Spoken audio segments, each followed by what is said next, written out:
ಜೈ ಶ್ರೀರಾಮ್.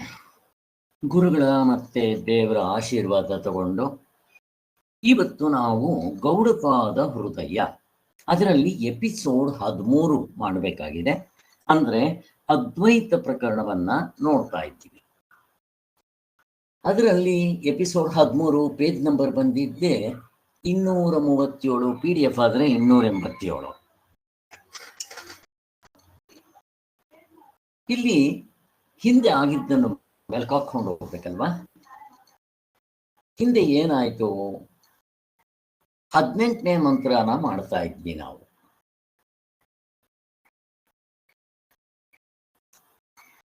ಹದಿನೆಂಟು ಮತ್ತೆ 19 2 ಮಂತ್ರಗಳು ನೆನ್ನೆ ಮಾಡಿದ್ವಿ. 19 ಇನ್ನು ಕಂಟಿನ್ಯೂ ಆಗ್ತಾ ಇತ್ತು. ಇಲ್ಲಿ ಹಿಂದೆ ಆಗಿದ್ರಲ್ಲಿ 18, 19ನೇ ಮಂತ್ರಗಳಲ್ಲಿ ಅದ್ವೈತವೇ ಪರಮಾರ್ಥ, ದ್ವೈತ ಅದರ ಭೇದ, ಎರಡೂ ಬೇರೆ ಅಲ್ಲ. ಚೆನ್ನಾಗಿ ಅರ್ಥ ಮಾಡ್ಬೇಕು. ನಮಗ್ ಬೇರೆ ಅಲ್ಲ, ಅವ್ರಿಗೆ ನಾವುಗಳು ಬೇರೆ. ಯಾರಿಗೆ? ದ್ವೈತಿಗಳಿಗೆ ಅದ್ವೈತಿಗಳು ವಿರುದ್ಧ. ಯಾಕೆಂದ್ರೆ ಅವರು ಹೊಂದೋದಿಲ್ಲ, ನಮಗೆ ಹಾಗೇನಿಲ್ಲ. ಯಾಕೆ? ಅದ್ವೈತವೇ ದ್ವೈತವಾಗಿ ತೋರ್ತಾ ಇರೋದು. ಮಣ್ಣು ಒಂದೇ, ಮಡಕೆ ಕುಡಿಕೆ ಶಾವ ತಟ್ಟೆ ತೋರ್ತಾ ಇದೆ. ಚಿನ್ನ ಒಂದೇ, ಅನೇಕ ಆಭರಣಗಳಾಗಿ ತೋರ್ತಾ ಇದೆ. ಹಗ್ಗ ಒಂದೇ, ಹಾವು ನೀರಿನ ಕೋಡಿ ನೆಲದ ಬಿರುಕು. ನೋಡ್ರಿ, ಪರಮಾತ್ಮ ಒಬ್ಬನೇ ಅವಸ್ಥೆ ಒಳಗಡೆ ಇರೋ ಅರ್ಧ ಡಜನ್ ಆಗಿ ತೋರ್ತಾ ಇದೆ. ನಮಗ್ ಭೇದ ಆಗಲ್ಲ ಅವ್ರದ್ದು, ಅವ್ರಿಗೆ ನಮ್ದು ವಿರುದ್ಧವಾಗಿರುತ್ತೆ ಅನ್ನೋದು ಕೂಡ ನಾವು ನೋಡಿದ್ದಾಯ್ತು.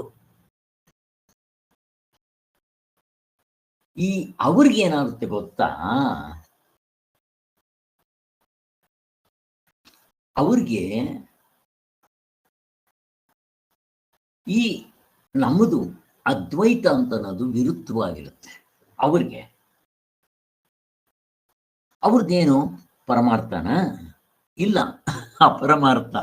ಅಂದ್ರೆ ಅವ್ರು ಸರಿಯಾಗಿ ತತ್ವದ ವಿಚಾರ ಹೇಳ್ತಾ ಇಲ್ಲ. ಅವ್ರ ಪ್ರಕಾರ ಹೋದ್ರೆ ತತ್ವದ ನಿಲ್ಲಕ್ಕೂ ಆಗಲ್ಲ. ಅವ್ರದ್ರಲ್ಲಿ ನಾನು ಇರ್ತೀನಿ, ಆತ್ಮನೂ ಇರ್ತಾನೆ, ಎರಡು. ಅದು ದ್ವೈತ ಫಿಲಾಸಫಿ. ಸರಿ ಇದ್ರೆ ಅಭಯ ಸ್ವರೂಪ ಹೆಂಗಾಗುತ್ತೆ? ಭಯ ಇಲ್ಲದೆ ಇದ್ದಂಗೆ ಹೆಂಗಿರ್ತೀಯ? ಅಲ್ಲೇ ಕಿತ್ಕೊಂಡೋಯ್ತು. ಅದರಿಂದ ಅಷ್ಟೆಲ್ಲ ತಲೆ ಕೆಡಿಸ್ಕೊಳ್ಳೋದೇ ಬೇಡ. ಹೀಗೆ ನಾವು ಹೇಳ್ತಾ ಬಂದಾಗ ಇಲ್ಲಿ ಅವನು ಮೊದಲು ಎತ್ಕೊಂತಾನೆ ಸ್ವಲ್ಪ ಕಾರ್ಯಕಾರಣ ಭಾವದಿಂದ ಹೇಳಿದ್ರು. ಇಲ್ಲ ಅಧ್ಯಾರೋಪವೇ. ಹೇಗೆ ನೋಡಪ್ಪ, ಅದ್ವೈತ ಅಂತನ್ನೋದು ಕಾರಣ, ದ್ವೈತ ಅಂತನ್ನೋದು ಅದರ ರಿಸಲ್ಟ್, ಫಲ, ಕಾರ್ಯ ಅನ್ನೋದು. ಹೇಗೆ? ಈಗ ಫಾರ್ ಎಕ್ಸಾಂಪಲ್ಲು ಮರ ಇದೆ, ಮರದ ಬೇರಿದೆ, ಅದು ಕಾರಣ. ಒಳಗಡೆ ಇರುತ್ತೆ, ಕಾಣೋದಿಲ್ಲ, ಕಾರಣ. ಈಗ ಬಿಲ್ಡಿಂಗ್ ಕಾಣಿಸ್ತಾ ಇದೆ, ಅದರ ಬೇಸ್ಮೆಂಟ್ ಕೆಳಗಡೆ ಇರುತ್ತೆ, ಕಾಣೋದಿಲ್ಲ, ಬಟ್ ಅದೇ ಕಾರಣ, ಅದೇ ಸಬ್ಸ್ಟ್ರಾಟಮ್, ಅದೇ ಆಧಾರ.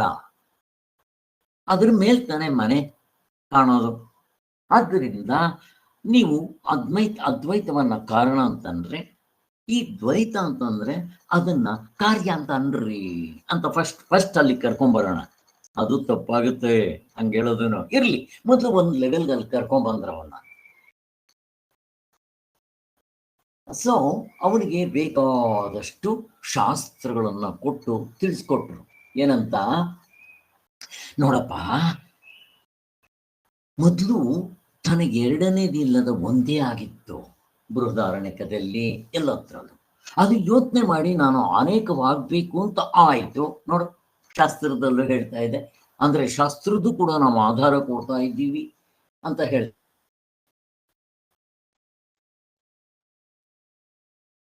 ಈ ಕಾರ್ಯಗಳೆಲ್ಲಕ್ಕೂ ಸತ್ತೇ ಮೂಲವು ಅಂತ ಕೂಡ ಹೇಳಿತ್ತು. ಸತ್ತೇ ಆಶ್ರಯವು, ಸತ್ತೇ ಕೊನೆ. ಆತ್ಮನಿಂದಲೇ ಸೃಷ್ಟಿ, ಆತ್ಮನಲ್ಲೇ ಇದ್ಕೊಂಡಿತ್ತು, ಆತ್ಮನಲ್ಲೇ ಲಯ ಆಯಿತು. ಅಲ್ಲಿಗೆ ನೋಡ್ರಿ, ಸೃಷ್ಟಿ ಸ್ಥಿತಿ ಲಯ, ಆತ್ಮನೇ ಆಧಾರ, ಕಾರಣವೋ ಅವನೇ ಕಾರ್ಯವೋ ಅವನೇ ಅಂತ ಹಿಂಗೆ ಹೇಳ್ಕೊಂಡ್ ಬಂದಿದ್ರು. ಕೊನೆಗೆ ನಮ್ಮ ಅನುಭವದಲ್ಲಿ ಕೂಡ ತೋರಿಸೋದ್ರು ಅವರು. ಇದೆಲ್ಲ ಶಾಸ್ತ್ರ ಆಯ್ತು, ಅವೆಲ್ಲ ಬೇರೆ ಪಕ್ಕಕ್ಕೆ ಎತ್ತಿಟ್ಬಿಡ. ಕಾಡನಿದ್ರೆಯಲ್ಲಿ ಅದ್ವೈತ, ಅಲ್ಲಿ ಏನಾದರೂ ಬೇರೆದಿದೆಯೇನೋ, ನಾನು ನೀನು ಹೆಂಡತಿ ಮಕ್ಕಳು ಮನೆ ಮಠ ಅವಸ್ಥೆ ಒಳಗಡೆ ಇರೋ ಅರ್ಧ ಡಜನ್ ಇರುತ್ತೇನೋ, ಮನಸ್ಸಿರುತ್ತೇನೋ ಅಲ್ಲಿ ಇಲ್ಲ. ಅದ್ವೈತ ನಿನ್ನ ಅನುಭವದಲ್ಲೂ ಇದೆ.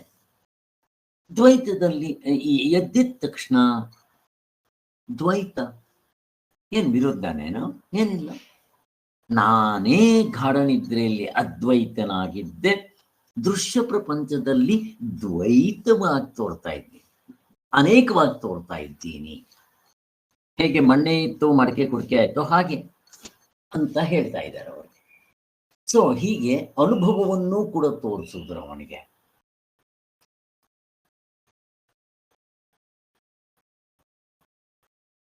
ಈ ದ್ವೈತಿಗಳಿಗೆ ಏನಾಗುತ್ತೆ ಅಂದ್ರೆ ಅವ್ರದ್ದು ತತ್ವ ಕೂಡ ದ್ವೈತನೇ, ಮತ್ತೆ ಅವರ ವಿರುದ್ಧವಾಗಿ ಮಾತಾಡ್ತಾರಲ್ಲ, ಅವ್ರ ಕೈ ಜಗಳ ಆಡ್ತಾರಲ್ಲ, ಅವರು ದ್ವೈತವೇ. ಇವ್ರ ತತ್ವವೂ ದ್ವೈತವೇ, ಇವರು ಯಾರನ್ನು ಕೂತ್ಕೊಂಡು ಅವ್ರ ಜೊತೆ ಜಗಳ ಆಡ್ತಾರೋ ಅವರು ದ್ವೈತವೇ, ಇಬ್ರು ದ್ವೈತವೇ. ಏನ್ ಸಹಜ ಅಲ್ಲ, ಇವನು ಅದೆಷ್ಟ ಅವನು ಅದು ಅಷ್ಟೇ, ಎರಡೂ ಅಷ್ಟೇ ಅಂತ ತೋರಿಸ್ತಾರೆ ಅಲ್ಲಿಗೆ. ಪರಮಾರ್ಥವಾಗಿ ದ್ವೈತವು, ಅಪರಮಾರ್ಥವಾಗಿ ದ್ವೈತವೇ. ನೀವೇನಾದ್ರೂ ತಗೊಳ್ರಿ, ಅವ್ರು ದ್ವೈತ ಬಿಟ್ಟು ಆ ಕಡೆ ಈ ಕಡೆ ಅಲ್ಲಾಡಲ್ಲ ಅಂತ ತೋರಿಸಿದ್ರು. ಹೇಗಿದು ಅಂತಂದಾಗ ನೋಡ್ರಿ, ಕಪಿಲ ಸಾಂಖ್ಯರು ಏನಪ್ಪ ದ್ವೈತ, ಕಣಾದರೆ ಏನಪ್ಪ ದ್ವೈತ. ಇವಾಗ ಇವರು ಅವರ ಕಣಾದರ ಕೈಯಲ್ಲಿ ಜಗಳ ಆಡ್ತಾರೆ. ಈಗ ಇವರು ದ್ವೈತ, ಇವರು ಆಡೋ ಅಂಥವರು ದ್ವೈತಿಗಳೇ. ಆದ್ದರಿಂದ ಇಬ್ಬರದು ಗೆಲ್ಲಲ್ಲ. ಹಾಗೆ ಅದನ್ನು ಹೇಳ್ತಾ ಇದ್ದಾರೆ ಇಲ್ಲಿ. ಸೊ ದ್ವೈತಿಗಳ ಪಕ್ಷದಲ್ಲಿ ಅವನ ವಿರುದ್ಧವಾಗಿ ಬೇರೆಯವನಿರ್ತಾನಲ್ಲ, ಅವನು ದ್ವೈತಿಯೇ. ಈಗ ಕಪಿಲ ಸಾಂಖ್ಯರು ದ್ವೈತರು, ಅವ್ರ ವಿರುದ್ಧವಾಗಿ ಆರ್ಗ್ಯೂ ಮಾಡ್ತಾ ಇರೋ ಕಣ ಆದ್ರು ಅವರು ದ್ವೈತರೇ. ಹಾಗೆ ಈಗ ನಿಮ್ ಜೊತೆನೆಲ್ಲ ಅವರಿಬ್ರು ಜಗಳ ಆಡ್ತಾರಲ್ಲ, ಮತ್ತೇನು ಅಂದಾಗ ನನ್ನ ಮಕ್ಳು ಕಣೋ ಅವರು, ನನಗೆ ಅವ್ರ ಮೇಲ್ ಕೋಪ ಇಲ್ಲ ಕಣೋ, ಎಷ್ಟು ಚೆನ್ನಾಗಿ ತಗೊಂಡ್ಬರ್ತೀವಿ ನೋಡ್ರಿ, ಹೆಂಗಿದೆ ನೋಡ್ರಿ ಇದು. ನನಗೆ ಅವ್ರ ಮೇಲೆ ಕೋಪ ಇದೆಯೇನೋ? ತಾಯಿಗೆ 5 ಜನ ಮಕ್ಕಳಿರ್ತಾರೆ, ಒಬ್ಬ ಒಳ್ಳೆಯವನು ಒಬ್ಬ ಕೆಟ್ಟವನು. ಕೆಟ್ಟವನಿಗೆ ಕೆಟ್ಟವನು ಅಂತ ಅನ್ನ ಕಡಿಮೆ ಆಗ್ತಾಳೇನೋ? ಇಲ್ಲ. ಮಗು ಬೇರೆ ತಾಯಿ ಬೇರೆ. ಮಗು ಒದಿಯುತ್ತೆ ಅಮ್ಮನ್ನ, ಎಷ್ಟು ಖುಷಿಯಾಗಿ ಆ ಕಾಲ್ಗೆ ಮುದ್ದು ಕೊಡುತ್ತೆ. ಹೇಗಿದೆ ನೋಡ್ರಿ. ಹಂಗೆ ಅದ್ವೈತಿಗಳಿಗೆ ದ್ವೈತಿಗಳು ವಿರುದ್ಧವಲ್ಲ. ಯಾಕೆ? ನಾವೇ ಹೀಗೆ ತೋರ್ಕೊಂತ ಇರೋದು. ಅದು ಎರಡಿಲ್ಲ, ಚಿನ್ನವೇ ಆಭರಣಗಳಾಗಿ ತೋರ್ತಾ ಇದೆ, ಒಂದೇ ಅನೇಕವಾಗಿ ತೋರ್ತಾ ಇದೆ. ನಾವು ಒಂದು ಅನ್ನೋದನ್ನ ಅದ್ವೈತ ಅಂತೀವಿ, ಅನೇಕವಾಗಿ ತೋರೋದನ್ನ ದ್ವೈತ ಅಂತೀವಿ. ಎರಡು ನಮ್ಗೆ ಹೊಂದುತ್ತೆ, ನಿಮ್ಗೆ ಹೊಂದಲ್ಲ. ಯಾಕೆ? ನೀವು ಅದ್ವೈತವನ್ನು ಒಪ್ಪದೇ ಇಲ್ವೇ. ಆದ್ದರಿಂದ ಹೀಗೆ ಅರ್ಥ ಆಯ್ತಲ್ಲ? ಒಟ್ನಲ್ಲೇನು, ಅದ್ವೈತ ಒಂದೇ ಸರಿಯಾಗಿರೋ ದರ್ಶನ, ಮಿಕ್ಕಿರೋದೇನು ಇವ್ರದು ಭ್ರಾಂತಿ ದರ್ಶನ. ಹೇಗೆ ಕನಸಿನಿಂದ ಎದ್ದಿದ ತಕ್ಷಣ ಅದು ಸುಳ್ಳು ಅಂತ ಹೇಳ್ತೀನೋ, ಅಲ್ಲಿ ಅನೇಕ ಹೊತ್ತು ತೋರ್ತಾ ಇರುತ್ತೆ, ಸುಳ್ಳು ಅಂತ ಹೇಳ್ತೀನಿ. ಯಾಕೆ? ಭ್ರಾಂತಿ. ಹಾಗೆ ಗಾಢನಿದ್ರೆಯಲ್ಲಿ ನಾವು ಅದ್ವೈತವಾಗಿರ್ತೀವಿ. ನೀವು ಈ ಎಚ್ಚರ ಕನಸನ್ನೇ ಸತ್ಯ ಅಂತಂದ್ರೆ, ದೇವ್ರು ಇನ್ನೊಂದು ಅವಸ್ಥೆ ಕೊಟ್ಟಿದ್ದಾನಲ್ಲ ಗಾಢನಿದ್ರೆದು, ಈಗ ಅದನ್ನೇನು ಹೇಳ್ತೀರಾ? ಅದಕ್ಕೋಸ್ಕರ ನಾವು ಹೇಳೋದು ಅದು ಸತ್ಯ. ಯಾಕೆ ಅದು ಸತ್ಯ? ನಾವು ಪ್ರಶ್ನೆ ಕೇಳ್ತೀವಿ. ಅದ್ಯಾಕೆ ನೀವು ಗಾಢನಿದ್ರೆದು ಅದ್ವೈತ ತತ್ವ ಸತ್ಯ ಅಂತೀರಾ, ಈ ದೃಶ್ಯ ಪ್ರಪಂಚದ್ದು ಸರಿ ಇಲ್ಲ ಅಂತೀರಾ? ಅಂದ್ರೆ ಅದು ದ್ವೈತ ಅಂತ ಕರೀತೀರಲ್ಲ, ನಮ್ಗೇನು ಭೇದ ಇಲ್ಲ. ಯಾಕೆ? ಪ್ರಶ್ನೆ ಕೇಳ್ತಾ ಇದ್ದೀನಿ. ಯಾರಾದ್ರು ಅಲ್ಲಿ ಗಾಢನಿದ್ರೆಯಲ್ಲಿ ನಾವು ಭಯ ಇಲ್ಲ, ಇರೋದು ಒಬ್ಬನೇ. ಅಲ್ಲಿ ಅಭಯ ಸ್ವರೂಪ, ಕಾಮ ಕ್ರೋಧ ಲೋಭ ಮೋಹ ಮದ ಮಾತ್ಸರ್ಯಗಳಿಲ್ಲ, ಆನಂದವಾಗಿರ್ತೇನೆ ಅಲ್ಲಿ. ಎಲ್ಲಿ? ನಿನ್ ದ್ವೈತದ ತೋರ್ಸ್ ನೋಡ. ಅದಕ್ಕೋಸ್ಕರ ಪ್ರತಿಯೊಬ್ಬ ಮನುಷ್ಯನೂ ಕೂಡ ಯಾವಾಗಲೂ ಆನಂದವಾಗಿರ್ಬೇಕು ಅಂತ ಇಷ್ಟಪಡೋದ್ರಿಂದ ಅದ್ವೈತವೇ ಅವನಿಗೆ ಆನಂದ ಕೊಡೋದು, ಭಯ ಇರೋಲ್ಲ ಅಂತ ಹೇಳಿದ್ರು. ಎಷ್ಟು ಚೆನ್ನಾಗಿದೆ ನೋಡ್ರಿ, ಇದನ್ನು ಅಪ್ರಿಷಿಯೇಟ್ ಮಾಡಬೇಕು. ಒಂದು ವಸ್ತುವು ಪರಸ್ಪರವಾಗಿ ಎರಡು ಪ್ರಕಾರಗಳಾಗಿರುವುದೆಂಬುದು ಆಗಲಾರದು. ಅಲ್ಲ ಸ್ವಾಮಿ, ಒಂದೇ ವಸ್ತು ಅನೇಕವಾಗಿ ಹೇಗಾಗುತ್ತೆ? ನಾವು ಹೇಳಿದ್ದೀವಿ ಹಂಗೆ ಆಗತ್ತೆ ಅಂತ. ನೀವು ಹೇಳ್ತಾ ಇದ್ದೀವಿ, ನೀವು ಅದ್ವೈತನೇ ಒಪ್ಪುದಿಲ್ಲ ಬಿಡ್ರಿ. ಈಗ ಮತ್ತೇನಾಯ್ತು? ಈಗ ನಿಮ್ಮದು ಒಂದು ವಸ್ತು ಅನೇಕವಾಗಾಯ್ತು ಅಂತ ಹೇಳ್ತೀವ ನಾವು ಅದ್ವೈತದಲ್ಲಿ. ಅವನು ನಮ್ಗೆ ಹೇಳ್ತಾ ಇದ್ದಾನೆ ಒಂದು ವಸ್ತು ಅನೇಕ ಹೆಂಗಾಗತ್ತೆ ಅಂತ ಅವನು ಕೇಳ್ತಾ ಇರೋದು. ಈಗ ನೀವೇನು ಉತ್ತರ ಕೊಡ್ತೀರಪ್ಪ? ನಿಮ್ಮನ್ನು ಪ್ರಶ್ನೆ ಕೇಳ್ತಾರೆ. ಒಂದು ವಸ್ತು ಅವನು ಕೇಳ್ತಾ ಇದ್ದಾನೆ, ನಿಮ್ಮದು ತಪ್ಪು ಅಂತ. ಕರೆಕ್ಟ್, ಒಂದು ವಸ್ತು ಅನೇಕವಾಗಿ ಆಗೋದಿಲ್ಲ, ಪರಿಣಾಮ ಆಗೋದಿಲ್ಲ. ಮತ್ತೆ ನೀವು ಅದ್ವೈತದಲ್ಲಿ ಏನು ಹೇಳ್ತೀರಾ? ಈ ಗಾರ್ಡನ್ ಇದ್ದಿರಲ್ಲ ಅದ್ವೈತ ಇತ್ತು, ದೃಶ್ಯ ಪ್ರಪಂಚದಲ್ಲಿ ಅನೇಕವಾಗಿ ಇದೆ, ಅದನ್ನ ಏನ್ ಹೇಳ್ತೀರಾ ಯಾರಾದ್ರೂ? ಮನಸ್ಸಿನ ಚಲನೆ ವಿಷಯಗಳನ್ನ ನೋಡಿ ಅನೇಕ ಆಯ್ತಷ್ಟೇ. ಅದು ಸರಿ. ಈಗ ಇಲ್ಲಿ ಒಂದು ಪರಿಣಾಮವಾಯ್ತಾ ಅಂತ ಪ್ರಶ್ನೆ ಇಲ್ಲಿ ನಾನು ಕೇಳ್ತಾ ಇರೋದು. ಇಲ್ಲ ಸರ್, ಪರಿಣಾಮ ಆಗಿಲ್ಲ ಸರ್, ಬದಲಾವಣೆ ಆಗಿಲ್ಲ ಸರ್. ಮತ್ತೇನಾಯ್ತು? ಅದಿದ್ದಂಗೆ ಇದೆ, ಅದು ಅನೇಕವಾಗಿ ತೋರ್ತಾ ಇದೆ. ಈಗ ನೀರು ಒಂದೇ ನೀರು. ಇಲ್ಲಿ ಇಂಪಾರ್ಟೆಂಟು ಅನೇಕವಾಗಿ ಇದ್ದಂತೆ ಕಂತೆ ತೋರ್ತಾ ಇದೆ. ಚೆನ್ನಾಗಿ ಅರ್ಥ ಮಾಡ್ಕೊಳ್ರಿ.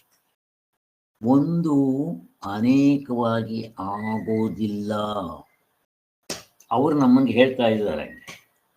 ಇನ್ನೂ ಅವ್ರದ್ದಾಗುತ್ತೆ, ಅವ್ರದ್ರಲ್ಲಿ ಪರಿಣಾಮ ಆಗುತ್ತೆ. ಪ್ರಧಾನ ಪರಿಣಾಮವಾಗಿ ಪ್ರಪಂಚವಾಗಿ ತೋರ್ಬೇಕು ದ್ವೈತವಾಗಿ. ಇವ್ರದ್ದು ಕಣದರದು ಈ ಅಣುಗಳು ಅಂತ ಏನಿದೆಯೋ ಒಂದರಲ್ಲಿ ಒಂದು ಸೇರಿ ದಿಣಕು ತ್ರಿಣಕು ಚತುಷ್ಟ ಆಗಿ ಪ್ರಪಂಚವಾಗಿ ತೋರುತ್ತೆ ಅಂತಾರೆ. ಅವ್ರದ್ರಲ್ಲಿ ಪರಿಣಾಮ ಆಗುತ್ತೆ, ನಮ್ಮದ್ರಲ್ಲಿ ಹಂಗೆಲ್ಲ ಹಗ್ಗ ಹಾವಿನ ಅಂತೆ ತೋರ್ತಾ ಇತ್ತು. ಆತ್ಮನು ಎಚ್ಚರ ಕನಸುಗಳಲ್ಲಿ ಅನೇಕವಾಗಿ ಇದ್ದ ಅಂತೆ ಕಂತೆ ತೋರ್ತಾ ಇರ್ತಾನೆ. ಯಾಕೆ? ಕನಸು ಹೋದ್ಮೇಲೆ ಅದು ಇರೋಲ್ಲ, ಅದರಿಂದ ನಿಂದ್ರಲ್ಲ ಆದ್ರೆ ಅದು ಇರಬೇಕು, ಇರುತ್ತೆ. ನಮ್ಮದ್ರಲ್ಲಿ ಅವು ಇರೋದಿಲ್ಲ. ಈಗ ಎಚ್ಚರದಲ್ಲಿ ದ್ವೈತ ಕಾಣ್ತಾ ಇದೆ, ಕನಸ್ಕೋದ್ರೆ ಅದು ಬರುತ್ತಾ? ಬರೋಲ್ಲ. ಅಲ್ಲಿ ಬೇರೆ ಇನ್ನೊಂದು ಸೆಕೆಂಡ್ ಶೋ. ನೀನ್ ಎಚ್ಚರಕ್ಕೆ ಬಂದ್ರೆ ಅದು ಬರುತ್ತೇನೋ? ಬರಲ್ಲ. ಇಲ್ಲಿ ಮತ್ತೆ ಇನ್ನೊಂದು, ಅಥವಾ ಇದ್ದಿದ್ದೇ ಬಂತು ಅನ್ಕೋ. ಇದ್ದಿದ್ರೆ ಇದು ಮೂರು ಅವಸ್ಥೆಗಳಲ್ಲೂ ಹಾಗೆ ಇರಬೇಕಾಗಿತ್ತು. ನಿದ್ದೆಗೆ ಬರೋಲ್ಲ, ಕನಸ್ಗೂ ಬರೋಲ್ಲ, ಮತ್ತಿದನ್ನೇನು ಸತ್ಯ ಅಂತೀಯ ನೀನು? ಹಾಗಾದ್ರೆ ಮೂರು ಅವಸ್ಥೆಗಳಲ್ಲೂ ಕಾನ್ಸ್ಟೆಂಟ್ ಆಗಿ ಇರ್ತಾ ಇರೋದು, ತೋರ್ತಾ ಇರೋದು ಯಾವುದು? ಅದನ್ನ ನಿನ್ ಸ್ವರೂಪ ಅಂತೀವಿ, ಅದು ಅದ್ವೈತ. ಅಲ್ಲಿ ದ್ವೈತ ಅಲ್ಲಿ ಎರಡೆರಡು ತೋರ್ಸ್ ನೋಡ. ಅರ್ಥ ಆಯ್ತಾ ನಿಮ್ಗೆ? ಆದ್ದರಿಂದ ಇಲ್ಲಿ ನಾವು ಕೊಡೋ ದೃಷ್ಟಾಂತ ಪೂರ್ತಿ ಹೊಂದೋದಿಲ್ಲ, ಅದನ್ನೇ ಮುಂದಕ್ಕೆ ಹೇಳ್ತಾರೆ. ನಾವು ಹೇಳೋವಾಗ ಎಷ್ಟು ತಗೋಬೇಕೋ ಅಷ್ಟು ಮಾತ್ರ ತಗೋಬೇಕು, ಪೂರ್ತಿ ತಗೊಳಕ್ ಬರೋಲ್ಲ. ಈಗ ಚಿನ್ನ ಒಡವೆಗಳ ಹಾಕಿ ತೋರುತ್ತೆ ಅಂತ ಹೇಳ್ತೇನೆ, ಅದು ನಿಜ ಅಲ್ಲ. ಚಿನ್ನ ನಾನು ಆಚಾರಿಗೆ ಹೋಗಿ ಕೊಡಬೇಕು, ಅವನು ಅದು ಟೈಮ್ ತಗೊಂತಾನೆ, ಅಡಿಗಲ್ಲು ಸುತ್ತಿಗೆ ಇನ್ಸ್ಟ್ರೂಮೆಂಟ್ಸ್ ಉಪಯೋಗಿಸ್ಕೊಂಡು ಅದನ್ನು ಕುಟ್ಟಿ ಪರಿವರ್ತನೆ ಮಾಡಿ ಬದಲಾವಣೆ ಮಾಡಿ ಒಡವೆ ಮಾಡ್ತಾರೆ. ಇಷ್ಟು. ಇದಕ್ಕೆ ಸಾವಯವ ಅನ್ನೋದು. ಇದಕ್ಕೆ ಮತ್ತಿನ್ನೊಂದೇನು? ಕಾಲ ಇರಬೇಕು, ದೇಶ ಇರಬೇಕು, ಕಾರ್ಯಕಾರಣ ಭಾವ ಇರಬೇಕು, ಇದಕ್ಕೆ ಉಪಾದಾನ ಕಾರಣ ಇರಬೇಕು, ನಿಮಿತ್ತ ಕಾರಣ ಇರಬೇಕು, ಸಹಕಾರಿ ಕಾರಣ ಇರಬೇಕು. ಯಾವುದಕ್ಕೆ? ಚಿನ್ನ, ಒಡವೆ, ಮಣ್ಣು, ಮಡಿಕೆ. ಈಗ ನಮ್ಮಲ್ಲಿ ಪರಮಾತ್ಮ ಹಿಂಗೆ ತೋರ್ಕೊಂತಾನಲ್ಲ, ಅವನಿಗೇನೇನು ಬೇಕು? ಪ್ರಶ್ನೆ ಕೇಳ್ತಾ ಇದ್ದೀನಿ. ಯಾರಾದ್ರು? ಅವನ್ಗೆ ಏನು ಬೇಡ ಸರ್, ಅವನೇ ನಿಮಿತ್ತ ಕಾರಣ, ಅವನೇ ಉಪಾದಾನ ಕಾರಣ, ಹಂಗೇನು ಬೇಕಿಲ್ಲ ಸರ್. ಅವನ ಹಂಗೆ ಎಲ್ಲ ಹಂಗೆ ಸೃಷ್ಟಿ ಮಾಡ್ತಾನೆ ಸರ್. ಸೃಷ್ಟಿ ಆಗೇ ಇಲ್ಲ, ಅವನೇ ಪ್ರಪಂಚವಾಗಿ ತೋರ್ತಾ ಇದ್ದಾನೆ. ಅದು ಇಂಪಾರ್ಟೆಂಟ್, ಇಟ್ಕೊಳ್ರಿ. ಪರಿವರ್ತನೆ ಆಗೋದಿಲ್ಲ, ಅನೇಕವಾಗೋದಿಲ್ಲ, ಅನೇಕವಾದಂತೆ ತೋರ್ತಾನೆ. ಇನ್ನೂ ಚೆನ್ನಾಗಿ ಅರ್ಥ ಆಗ್ಬೇಕು ಅಂತಂದ್ರೆ ಆಕಾಶ ಒಂದೇ. ಇಲ್ಲಿ ನೋಡ್ರಿ, ಇದಿನ್ನೂ ಚೆನ್ನಾಗಿ ಹೊಂದುತ್ತೆ. ನೀವು 100 ಮಡಿಕೆಗಳಿಟ್ರಿ, ಇಲ್ಲಿ 100 ಮಡಿಕೆಗಳಿಗೆ ಘಟಾಕಾಶಗಳು 100 ಆಯ್ತೇನೋ ಹೇಳ್ರಿ? ಆಗ್ಲಿಲ್ಲ. ಅದನ್ನ ಇಟ್ಕೊಳ್ರಿ. ಮತ್ತೇನಾಯ್ತು? ನೀನು ಉಪಾಧಿಗಳ ದೃಷ್ಟಿಯಿಂದ ಅದು ಅನೇಕ ಆದಂತೆ ಕಾಣ್ತು. ಇದು ಅಷ್ಟೇ ಉಪಾಧಿಗಳ ದೃಷ್ಟಿ. ಯಾವುದು ಉಪಾಧಿ? ಅವಸ್ಥೆ ಉಪಾಧಿ. ಅದಕ್ಕೆ ಅದಕ್ಕೆ 3 ಅಂದಿತ್ತು. ಆದಿದೈವಿಕ ಉಪಾಧಿ, ಆದಿಭೌತಿಕ ಉಪಾಧಿ, ಆಧ್ಯಾತ್ಮಿಕ 19 ಉಪಾಧಿ. ನೀನು ಉಪಾಧಿಗಳನ್ನ ಬಿಟ್ಟು ನೋಡು, ಆತ್ಮನೇ ಇರೋದು. ಹೇಗಿದೆ? ಯಾಕೆಂದ್ರೆ ಹಗ್ಗವನ್ನ ಬಿಟ್ಟು ಹಾವುಗ ಅಸ್ತಿತ್ವ ಇಲ್ಲ, ಚಿನ್ನ ಬಿಟ್ಟು ಒಡವೆ ತೋರೋದಿಲ್ಲ. ಅರ್ಥ ಆಗ್ತಾ ಇದೆಯಾ? ಇಲ್ಲಿ ಪರಿಣಾಮವಾಗೋದಿಲ್ಲ, ಬದಲಾವಣೆ ಆಗೋದಿಲ್ಲ. ಇವ್ರದ್ದೆಲ್ಲ ಬದಲಾವಣೆ ಆಗುತ್ತೆ. ಅದಕ್ಕೋಸ್ಕರನೇ ಅದು ಪರಮಾತ್ಮ ಸ್ವರೂಪನು ನಿರವಯವ. ಅವನಿಗೆ ಯಾವ ಅಂಗಾಂಗಗಳಿಲ್ಲ, ಎಕ್ಸ್ಟ್ರಾ ಫಿಟ್ಟಿಂಗ್ ಇಲ್ಲ, ಏನೇನು, ಅವನಿರೋದು ಒಬ್ನೇ. ಮತ್ತೆ ಇಷ್ಟೆಲ್ಲ ಆದಿದ್ದಾನಲ್ಲ, ಆದಂತೆ ತೋರ್ತಾನೆ. ಕನಸು ಅನೇಕವಾಗಿದೆಯೋ ಇಲ್ವೋ? ಎದ್ದ ಮೇಲೆ ನೀನು ಅದನ್ನು ಸತ್ಯ ಅಂತ ಅನ್ನೋಣ. ಈಗ ಕನಸಿನಲ್ಲೇ ಆಧಾರವಾಗಿದ್ದಿದ್ದು ಯಾರು? ಅವನು ಆತ್ಮ. ಅವನು ಹಿಡ್ಕೋ. ಅವನು ಇಷ್ಟಾಗಿ ತೋರಿದ್ದಾನ ಅಷ್ಟೇನಪ್ಪ. ಎಷ್ಟು ವ್ಯತ್ಯಾಸ ಇದೆ ನೋಡ್ರಿ. ಹಿಂಗೆ ತಗೋಬೇಕಷ್ಟೆ. ಅಲ್ಲಿಗೆ ಆಕಾಶ ಒಂದೇ. 100 ಮಡಿಕೆ ಇಡ್ರಿ, 10 ಮಡಿಕೆ ಇಡ್ರಿ, ಕೋಟಿ ಮಡಿಕೆ ಇಡ್ರಿ, ಅಷ್ಟು ಆಕಾಶಗಳಾಯ್ತು ಅಂತ. ಪಾಪ್ಯುಲೇಷನ್ ಹಿಂಗೆ. ಮತ್ತೆ ಇಲ್ಲಿಂದ ಅಲ್ಲಿಗೆ ಹೋದ್ರೆ ಆಕಾಶ ಹೋಗುತ್ತೇನೋ, ಅಲ್ಲಿಂದ ಇಲ್ಲಿಗೆ ಮಡಿಕೆ ತಗೊಂಡ್ಬಂದ್ರೆ ಆಕಾಶ ಬಂತೇನೋ? ಇದ್ರದ್ದು ಏನೇನೂ ಆಗೋದಿಲ್ಲ. ಆಕಾಶ ಒಂದೇ ಇರೋದು. ಆಕಾಶ ಒಂದೇ. 2 ಆಕಾಶ ತೋರಿಸಿರಿ ಎಲ್ಲಾದ್ರು? ಇಲ್ಲ. ಹೀಗೆ ನಾವು ದೃಷ್ಟಾಂತಗಳನ್ನ ಮೆಲ್ಕ್ ಹಾಕ್ಬೇಕು. ಅದಕ್ಕೋಸ್ಕರ ನಿಮ್ದು ಯಾವುದು ಒಪ್ಪೋದಿಲ್ಲ, ಹೊಂದೋದಿಲ್ಲ. ಮತ್ತು ನಿಮ್ಗೆ ಯಾವಾಗಲೂ ದುಃಖವೇ, ಮತ್ತು ನಿಮಗೆ ಭಯ ತಪ್ಪಿದ್ದಲ್ಲ, ಮತ್ತು ನಿಮ್ಗೆ ಯಾವಾಗಲೂ ಆನಂದ ಸಿಗೋ ಚಾನ್ಸಸ್ಸೇ ಇಲ್ಲ ಅಂತ ಅವನು ಹೊಡೆದಾಗ್ತಾ ಇದ್ದೇನೆ. ಒಟ್ಟಿನಲ್ಲಿ ನಿಮ್ದೆಲ್ಲ ಭ್ರಾಂತಿ. ನೀವು ಪರಮಾರ್ಥ ಅಂತ ಏನು ಹೇಳ್ತೀರೋ ಅದು ಭ್ರಾಂತಿ. ಇವ್ರದ್ರಲ್ಲಿ ಪರಮಾರ್ಥ ಏನು? ಪ್ರಾಣ, ಇದು ಪ್ರಧಾನ. ಮತ್ತು ಇವ್ರದ್ರಲ್ಲಿ ನಿಮ್ಮದು ಕಣದ್ರಲ್ಲಿ ಏನ್ರಿ? ಕಣದ್ರಲ್ಲಿ ಅವ್ರು ಹೇಳೋದು ಏನದು? ಅದೇ ಗೊತ್ತಾಯ್ತು. ಅದಕ್ಕೇನಂತಾರೆ ಅವರು ಪರಮಾಣುಗಳು. ಸೈಂಟಿಸ್ಟ್ಗಳು ಏನು ಹೇಳ್ತಾರೆ? ಆಟಮ್ ಅಂತಾರೆ. ಇಷ್ಟೇ ವ್ಯತ್ಯಾಸ. ಈಗ ಇವೆಲ್ಲ ಏನು? ಪ್ರಧಾನ ಅಂತನ್ರಿ, ಪರಮಾಣುಗಳು ಅಂತನ್ರಿ, ಆಟಮ್ ಅಂತನ್ರಿ. ಅವೆಲ್ಲ ಏನು?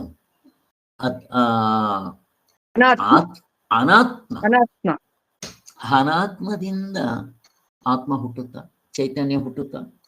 ಇಷ್ಟೇ ಪ್ರಶ್ನೆ ನಾನು ಕೇಳೋದು. ಇಲ್ಲ, ಮತ್ತೆ ಕಿತ್ಕೊಂಡೋಯ್ತು.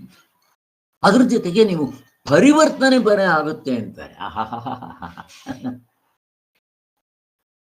ಹಾಗೆ. ಆದ್ದರಿಂದ ನಿಮ್ಮದು ಶಾಸ್ತ್ರಕ್ಕೂ ಹೊಂದಲ್ಲ, ಶಾಸ್ತ್ರ ಹಂಗೆ ಹೇಳಿಲ್ಲ, ನೀವು ತಪ್ಪಾಗಿ ತಿಳ್ಕೊಂಡಿದ್ದೀರಾ. ಅನುಭವಕ್ಕೆ ಹೊಂದಲ್ಲ, ಸಾರ್ವತ್ರಿಕ ಪೂರ್ಣ ಅನುಭವಕ್ಕೆ ಹಚ್ಚಿದ್ರು ಹೊಂದಲ್ಲ, ಮತ್ತೆ ಯುಕ್ತಿಗೂ ಹೊಂದಲ್ಲ. ಇಷ್ಟು ಅವ್ರದ್ದು ತೆಗೆದು ಹಾಕ್ರಿ ಆ ಕಡೆ, ಆಗೋಯ್ತು ಅವ್ರದ್ದು. ಒಂದು ವಸ್ತು ಪರಸ್ಪರವಾಗಿರುವ 2 ಆಗೋದು ಸಾಧ್ಯವೇ ಇಲ್ಲ. ಎಲ್ಲ ಆಗ್ಬೇಕು. ಅದು ಎಲ್ಲಿ ಕರ್ಮಗಳನ್ನ ಹೀಗೂ ಮಾಡ್ಬೋದು, ಹಾಗೂ ಮಾಡ್ಬೋದು. ಕರ್ಮಗಳಿಗೆ ಹೊಂದುತ್ತೆ. ಎಲ್ಲಿ? ನಿಮ್ಮ ವಸ್ತುಗೆ. ಸ್ವಾಮಿ, ಕಾಗೆ ಬೆಳಗೂ ಇರ್ಬೋದು, ಕರ್ಗೂ ಇರ್ಬೋದು. ಹೇಳ್ರಿ ನೋಡ. ಇದು ವಸ್ತು ತಂತ್ರ, ಅದು ಕರ್ತೃ ತಂತ್ರ ಅನ್ನೋದು ಕೂಡ ತೋರಿಸೋದು. ಇನ್ನ ಅದ್ವೈತ ಅಂತ ಅನ್ನೋದು ನಿಮ್ ಗಾಢ ನಿದ್ರೆಯಲ್ಲಿ ನೋಡ್ಕೊಳ್ರಿ ಅಂತ ಸ್ಪಷ್ಟವಾಗಿ ತೋರಿಸ್ಬಿಟ್ರು. ದ್ವೈತ ಅಂದ್ರೆ ಎಚ್ಚರ ಕನಸುಗಳಲ್ಲಿ ನೋಡ್ಕೊಳ್ರಿ ಅಂತ ತೋರಿಸ್ಬಿಟ್ರು. ಆದ್ರಿಂದ ಈ ದ್ವೈತ ದೃಷ್ಟಿಯು ಭ್ರಾಂತರ ದರ್ಶನ ಅಂತ ಕೂಡ ಹೇಳ್ಬಿಟ್ರು. ಆದ್ದರಿಂದ ಇಲ್ಲಿ ಕಾರ್ಯಕಾರಣ ಭಾವ ತಗೊಂಡ್ರು. ಏನಂತಂದ್ರು, ಅದ್ವೈತವು ಅದ್ವೈತವು ಕಾರಣ ಅಂತಂದ್ರು. ಇಲ್ಲೇನ ತಗೊಂಡ್ರದು ಇನ್ನು ಮುಂದಕ್ಕೆ ಇಲ್ಲ ಇರ್ಲಿ ಬಿಡ್ಲಿ, ಅದು ಇವಾಗ ಸದ್ಯಕ್ಕೆ ಬೇಡ. ಅಲ್ಲಿಗೆ ದ್ವೈತ ದೃಷ್ಟಿಯು ಭ್ರಾಂತ ದರ್ಶನ. ಎಲ್ಲದು ನಮ್ದು ಅದ್ವೈತವನ್ನು ಬಿಟ್ರೆ ಮಿಕ್ಕಿರೋದೆಲ್ಲ ದ್ವೈತ ದೃಷ್ಟಿಗಳು. ಯಾರ್ಯಾರು ಎಲ್ಲ ದರ್ಶನಕಾರರು ಮತ್ತೆ ಇವರು ಬೌದ್ಧರು, ಜೈನರು ಎಲ್ಲರೂ ಅಂತ ಹೇಳ್ತಾ ಇದ್ವಿ. ಇದು ಅವಿದ್ಯಾ ದೃಷ್ಟಿ, ಅವಿದ್ಯಾ ಪ್ರಜ್ಞೆಯಿಂದ ಅನೇಕ ರೂಪನ ಕಾಣ್ತಾ ಇರ್ತಾನೆ ಅಷ್ಟೇ. ಮತ್ತೆ ಈ ಸೃಷ್ಟಿ ನೀವ್ ಹೆಂಗೆ ಹೇಳ್ತೀರಾ? ದಡ್ಡ, ಫಸ್ಟ್ ಆಫ್ ಆಲ್ ಆ ಸೃಷ್ಟಿನೇ ನಮ್ಮಲ್ಲಿಲ್ಲ. ಹೆಂಗಿದೆ? ನಾವು ಹೇಳ್ತೀವ ಸೃಷ್ಟಿ ಇದೆ ಅಂತ. ಎರಡು ಎಲ್ಲಿರುತ್ತೋ ಅಲ್ಲಿ ಒಂದರಿಂದ ಹುಟ್ಟೋ ಅಥವಾ ಸಾಯ್ತೋ ಏನಾದ್ರು ಹೇಳ್ಬೇಕು. ಎರಡು ಇಲ್ಲದೆ ಇರೋ ಕಡೆ ಸೃಷ್ಟಿ ಎಲ್ಲಿ ಬಂತು ದಡ್ಡ? ಮತ್ತೆ ನೀನು ದ್ವೈತದಲ್ಲಿದ್ದೀಯ, ಅದಕ್ಕೋಸ್ಕರ ನಾವು ನಿನಗೆ ಕಾಕಮ್ಮನ ಕತೆ, ಗೋವಮ್ಮನ ಕತೆ, ಐವಾಶ್ ಕತೆ ಹೇಳಿ ಕರ್ಕೊಂಡ್ಬರ್ತೀವಿ. ನೀನು ತತ್ವದಲ್ಲಿ ನಿಂತ್ಕೊಂಡಾಗ ನಿನಗೆ ಗೊತ್ತಾಗತ್ತೆ ಅಯ್ಯಚ್ಚೆ ಅಲ್ಲಿ ಯಾವುದು ಹುಟ್ಟಿಲ್ಲ ಅಂತ. ಅದಕ್ಕೆ ನಮ್ದು ಅಜಸ್ವಭಾವ, ಅಜಾತೀವಾದ. ಆತ್ಮನು ಯಾವುದರಿಂದಲೂ ಹುಟ್ಟಿಲ್ಲ, ಆತ್ಮನಿಂದ ಯಾವುದು ಹುಟ್ಟೋದಿಲ್ಲ, ಮುಗಿದೋಯ್ತು ಅಂತ ಹೇಳ್ತಾ ಇದ್ದಾರೆ. ಇಷ್ಟು ನಮ್ಗೆ ಅರ್ಥ ಆಯ್ತು. ಇಷ್ಟೆಲ್ಲ ಆಯ್ತಪ್ಪ.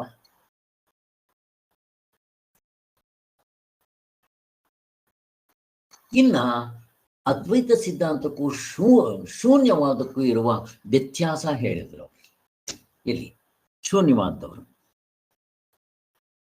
ಅದು ಒಂದು ನೆಕ್ಸ್ಟ್ ಹೇಳಿದ್ರು. ನಿನ್ನೆ ಆಗಿತ್ತಿದ್ದು ಅಷ್ಟೇ, ಸಾರಾಂಶ ಹೇಳ್ತಾ ಇದ್ದೀನಿ. ಇಲ್ಲಿ ಈ ಬೌದ್ಧರಲ್ಲಿ ಏನಾಗುತ್ತೆ ಅಂತಂದ್ರೆ, ಸುಮ್ಮನೆ ಸಾರಾಂಶ ಹೇಳ್ತೇನೆ. ಇವರು ಕೆಲವು ಸಲ ಅದ್ವೈತಿಗಳಾಗಿ ಬಿಹೇವ್ ಮಾಡ್ತಾರೆ, ಕೆಲವು ಸಲ ದ್ವೈತಿಗಳಾಗಿ ಬಿಹೇವ್ ಮಾಡ್ತಾರೆ. ಆ ದ್ವೈತಿಗಳಾಗಿ ಬಿಹೇವ್ ಮಾಡುವಾಗ ಕೆಲವು ಸಲ ಕಪಿಲ ಸಾಂಖ್ಯರಂಗೆ, ಇನ್ನು ಕೆಲವು ಸಲ ಕಣಾದರಂಗೆ, ಹಿಂಗೆಲ್ಲ ಮತ್ತೆ ಹೀಗೆಲ್ಲ ಮಾಡ್ತಾರೆ ಅವರು. ಹೇಗೆ ಹೇಳ್ತೀರಾ? ಇವ್ರದ್ದು ಶೂನ್ಯವಾದ. ಇವ್ರು ಫಸ್ಟ್ ಆಫ್ ಆಲ್ ಯಾವಿದಕ್ಕೂ ಸೇರಲ್ಲ, ಅದ್ವೈತನೂ ಅಲ್ಲ, ದ್ವೈತವೂ ಅಲ್ಲ. ಮತ್ತೇನು ಇವ್ರದ್ದು? ಫಸ್ಟ್ ಆಫ್ ಆಲ್ ಇವ್ರಿಗೆ ಎಂಟ್ರಿನೇ ಇಲ್ಲ ಇಲ್ಲಿ. ಮತ್ತೇನು ಇವ್ರದ್ದು? ಶೂನ್ಯವಾದ. ಹೇಗಿದೆ ನೋಡಿ, ನಾವಿಲ್ಲಿ ದ್ವೈತ ಅದ್ವೈತ ಕಿತ್ತಾಡ್ತಾ ಇದ್ದೀವಿ. ಇವಂದು ನೀವು ದ್ವೈತವೂ ಇಲ್ಲ ಅದ್ವೈತವೂ ಇಲ್ಲ, ನಮ್ದು ಶೂನ್ಯವಾದ ಅಂತ ಏನು? ಹಿಂಗೆ ಇವಂದು. ಇಲ್ಲಿ ಒಂದು ಕಡೆ ಇವನು ಇರೋದ್ರಿಂದಲೇ ಹುಟ್ಟುತ್ತೆ ಅಂತ ಹೇಳೋ. ಅಲ್ಲಿ ಯಾರ್ದಾಯ್ತು? ಇರೋದ್ರಿಂದ ಹುಟ್ಟುತ್ತೆ ಅಂತ ಹೇಳಿದ್ರೆ ಯಾರ್ದಾಯ್ತು? ದರ್ಶನಕಾರರಲ್ಲೇ ಯಾರ?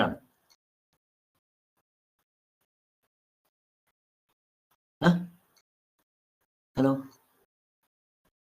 ಮೀಮಾಂಸ ಒಬ್ಬರು ಬಿಟ್ಟು ಇನ್ನೆಲ್ಲಾರು ಹೊಂದೋದಿಲ್ಲ ಸರ್. ಹಂಗಲ್ಲಮ್ಮ, ಇರೋದ್ರಿಂದ ಹುಟ್ಟುತ್ತೆ. ಇವರು ಏನಂತಾರೆ? ಇವ್ರನ್ನ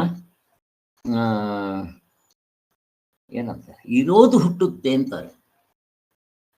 ಕಪಿಲ ಸಾಂಖ್ಯರು ಇರೋದು ಹುಟ್ಟುತ್ತೆ ಅಂತ, ಇವರು ಕಣಾದರು ಅಥವಾ ವೈಶೇಷಿಕರು ಇರೋದು ಯಾಕೆ ಹುಟ್ಟುತ್ತೋ ದಡ್ಡ? ಇಲ್ಲದ್ದು ಹುಟ್ಟುತ್ತೆ ಅಂತ ಅವರು ಆ ದೃಷ್ಟಿಯಿಂದ ಹೇಳ್ತಾ ಇರೋದು. ಇವರಿಗೆ ಸತ್ಯತ್ವವಾದಿಗಳು ಅಂತ ಹೇಳ್ತಾರೆ ಸಾಂಖ್ಯರಿಗೆ, ಕಪಿಲ ಸಾಂಖ್ಯರಿಗೆ. ಇರೋದು ಹುಟ್ಟುತ್ತೆ ಅಂತಾರೆ. ಯಾವ್ದು ಇರೋದು ಪ್ರಧಾನ? ಇವ್ರು ಏನ್ ಹೇಳ್ತಾರೆ? ಇಲ್ಲದ್ದು ಹುಟ್ಟುತ್ತೆ ಅಂತಾರೆ ಕಪಿಲ ಸಾಂಖ್ಯರು. ಅದು ಗೊತ್ತಿರ್ಬೇಕಲ್ಲ, ಮರಿಬಾರ್ದು. ಅವ್ರ ಪ್ರಕ್ರಿಯೆಗಳು ಸ್ವಲ್ಪ ಇಟ್ಕೊಂಡ್ಬಿಡ್ಬೇಕು. ಈಗ ಬುದ್ಧಿಸಂನವ್ರದ್ದು ಆ ಕಡೆನೋ ಅಂತಾರೆ, ಈ ಕಡೆನೋ ಅಂತಾರೆ. ಹೆಂಗೆ ಅಂತಂದ್ರೆ ಅವ್ರದ್ರಲ್ಲಿ ಇರೋದು ಹುಟ್ಟುತ್ತೆ ಅಂತಾನೆ ಹೇಳ್ತಾರೆ ಕೆಲವು ಸಲ, ಕೆಲವು ಕಡೆ ಹೇಗೆ ಇರೋದು ಹುಟ್ಟುತ್ತೆ ಅಂತ ನಿನ್ನೆ ಹೇಳಿದ್ನಲ್ಲ. ಅವರಲ್ಲಿ 2 ತರ ಉಂಟು, ವಸ್ತು ಸತ್ಯತ್ವವಾದಿಗಳು ಮತ್ತೆ ಆ ಆ ಶೂನ್ಯವಾದಿಗಳು, ವಿಜ್ಞಾನ ಸತ್ಯತ್ವವಾದಿಗಳು. ವಸ್ತು ಸತ್ಯತ್ವವಾದಿಗಳು ವಸ್ತುಗಳು ನಿಜವಾಗ್ಲೂ ಇರುತ್ತೆ ಅಷ್ಟೇ, ಅವ್ರು ಮಿಕ್ಕಿರೋದೇನು ಒಪ್ಪಲ್ಲ. ಚಾರ್ವಾಕರು ಇಂದ್ರಿಯಗಳ ಅನುಭವಕ್ಕೆ ಏನ್ ಕಾಣುತ್ತೋ ಅದು. ನೀವು ಆಮೇಲೆ ಮನಸ್ಸಿಗಿನಸ್ ಏನ್ ಹೇಳಿದ್ರೆ ಅವ್ರು ಒಪ್ಪಲ್ಲ, ಅವ್ರು ಮನಸ್ಸಿನ ಸತ್ಯ ಅಂತ ಏನ್ ಕರೆಯಲ್ಲ.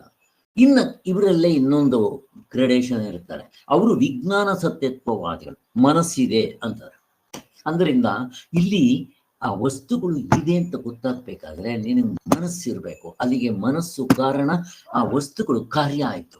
ಆದ್ರಿಂದ ಈ ಮನಸ್ಸಿನಿಂದ ಈ ಪ್ರಪಂಚ ಸೃಷ್ಟಿ ಆದ ಅಂತೇನೆ ಅವರು ಹೇಳ್ತಾರೆ. ಏನಾದ್ರು ಆಗಲಿ ಅಲ್ಲಿಗೆ ಅವರು ಇರೋದ್ರಿಂದ ಹುಟ್ಟುತ್ತೆ ಅಂತ. ಮನಸ್ಸು ಮೊದಲೇ ಇದೆಯಲ್ಲ, ಅದರಿಂದ ಈ ಪ್ರಪಂಚ ತೋರ್ತಾ ಇದೆ. ದಡ್ಡ, ನೀನು ಅದನ್ನ ಮುಖ್ಯ ಅನ್ಕೊಂಡ್ಬಿಟ್ಟಿದ್ಯಾ, ಅದಲ್ಲ ಮನಸ್ಸು. ಹೋಗ್ಲಿ, ಇವರು ಮುಂದಕ್ಕೆ ಈ ಮನಸ್ಸೇ ಸತ್ಯ ಅಂತ ಅಂತಾರ? ಇಲ್ಲ, ಮುಂದಕ್ಕೆ ಇನ್ನೂ ಹೋಗ್ತಾರೆ, ಅಯ್ಯೋ ಶೂನ್ಯವಾದ ಅದು ಇಲ್ಲ ಅಂದ್ಬಿಡ್ತಾರೆ. ಕನಸು ಸುಳ್ಳು, ಹೋಗ್ಲಿ ಕನಸು ಸುಳ್ಳು ಅಂದ್ರೆ ಎಚ್ಚರವೂ ಸುಳ್ಳು ಅಂತಾರೆ. ಹಂಗೆ ಯಾವುದೂ ಸತ್ಯ ಇಲ್ವೇ ಇಲ್ಲ. ಅವ್ರು ಶೂನ್ಯವಾದಿಗಳು. ಏನಾದರೂ ಇರ್ಲಿ, ಇಲ್ಲಿ ಈ ಬುದ್ಧಿಸಂನವ್ರದ್ದು ಅವ್ರು ಚಿಂತನೆ ಮಾಡ್ಕೊಂಡ್ ಬರ್ತಾರೆ. ಇಲ್ಲಿ ಒಟ್ಟಿನಲ್ಲಿ ನಾವು ಬುದ್ಧಿಸಂ ವಿಚಾರದಲ್ಲಿ ಇವ್ರದ್ದು ಫಸ್ಟ್ ಆಫ್ ಆಲ್ ಶೂನ್ಯವಾದಿಗಳು. ಇಂಥದ್ದೇ ನಮ್ಮ ದರ್ಶನ ಅಂತ ಹೇಳಕ್ ಬರಲ್ಲ. ಈ ಕಡೆ ಇವರು ಅದ್ವೈತಕ್ಕೂ ಸೇರಲ್ಲ, ಈ ಕಡೆ ದ್ವೈತಕ್ಕೂ ಸೇರಲ್ಲ. ಇದು ಹಾಳಾಗೋಗ್ಲಿ. ಇನ್ನೇನ್ ಇವ್ರದ್ದು, ಇವರು ತರ್ಕ, ಎಲ್ಲಾ ದರ್ಶನಕಾರರು ತರ್ಕಿಸ್ಟ್, ಇಂಟೆಲೆಕ್ಚುಯಲ್ ಜಗ್ಲರ್ ಅಂತೀನಿ ಇವ್ರದ್ದು ಅದೇ. ಆದ್ರಿಂದ ತರ್ಕಕ್ಕೆ ಯಾವುದು ಸಿಗಲ್ಲ. ಇವರು ಇರೋದ್ರಿಂದ ಹುಟ್ಟುತ್ತೆ ಅಂತ, ಅವ್ರು ಇಲ್ಲದ್ರಿಂದ ಹುಟ್ಟುತ್ತೆ ಅಂತ. ಇಬ್ರು ದ್ವೈತಿಗಳೇ. ಇವರು ಇವರ ಮನಸ್ಸಿನಿಂದ ಹುಟ್ಟುತ್ತೆ ಅಂತಾರೆ. ಏನ್ ಬೇಕಾದ್ರೂ ಹೇಳ್ಕೊಳ್ಳಿ. ಒಟ್ಟಿನಲ್ಲಿ ಈ ಕೇವಲ ತರ್ಕವನ್ನ ಅವಲಂಬಿಸಿ ದ್ವೈತವೆಲ್ಲವನ್ನ ನಿಸ್ವಭಾವ ಅಂತ ಕರೀತಾರೆ. ಇವರು ತರ್ಕ ಉಪಯೋಗಿಸ್ಬಿಟ್ಟು ಈ ದ್ವೈತ ಏನೇನು ತೋರ್ತಾ ಇದೆಯೋ ಅವೆಲ್ಲ ಏನೂ ಇಲ್ಲ, ಬರೀ ಸುಳ್ಳು ಅಂತಾರೆ. ಅದನ್ನು ಹೇಳಿದ್ದೆ ನಿಮಗೆ, ಅತ್ತೆ ಕತೆ. ಅದಕ್ಕೋಸ್ಕರ ಅವ್ರಿಗೆ ಹೊಂದೋದಿಲ್ಲ ಅಂತ ಹೇಳಿದ್ದೆ. ಈಗ ನಾವು ಈ ಎಚ್ಚರವನ್ನ ಸುಳ್ಳು ಅಂತ ಹೇಳೋದಕ್ಕೆ ನಮ್ಗೆ ಅಧಿಕಾರ ಇದೆ, ಅವ್ರಿಗೆ ಅಧಿಕಾರ ಇಲ್ಲ. ಯಾಕೆ?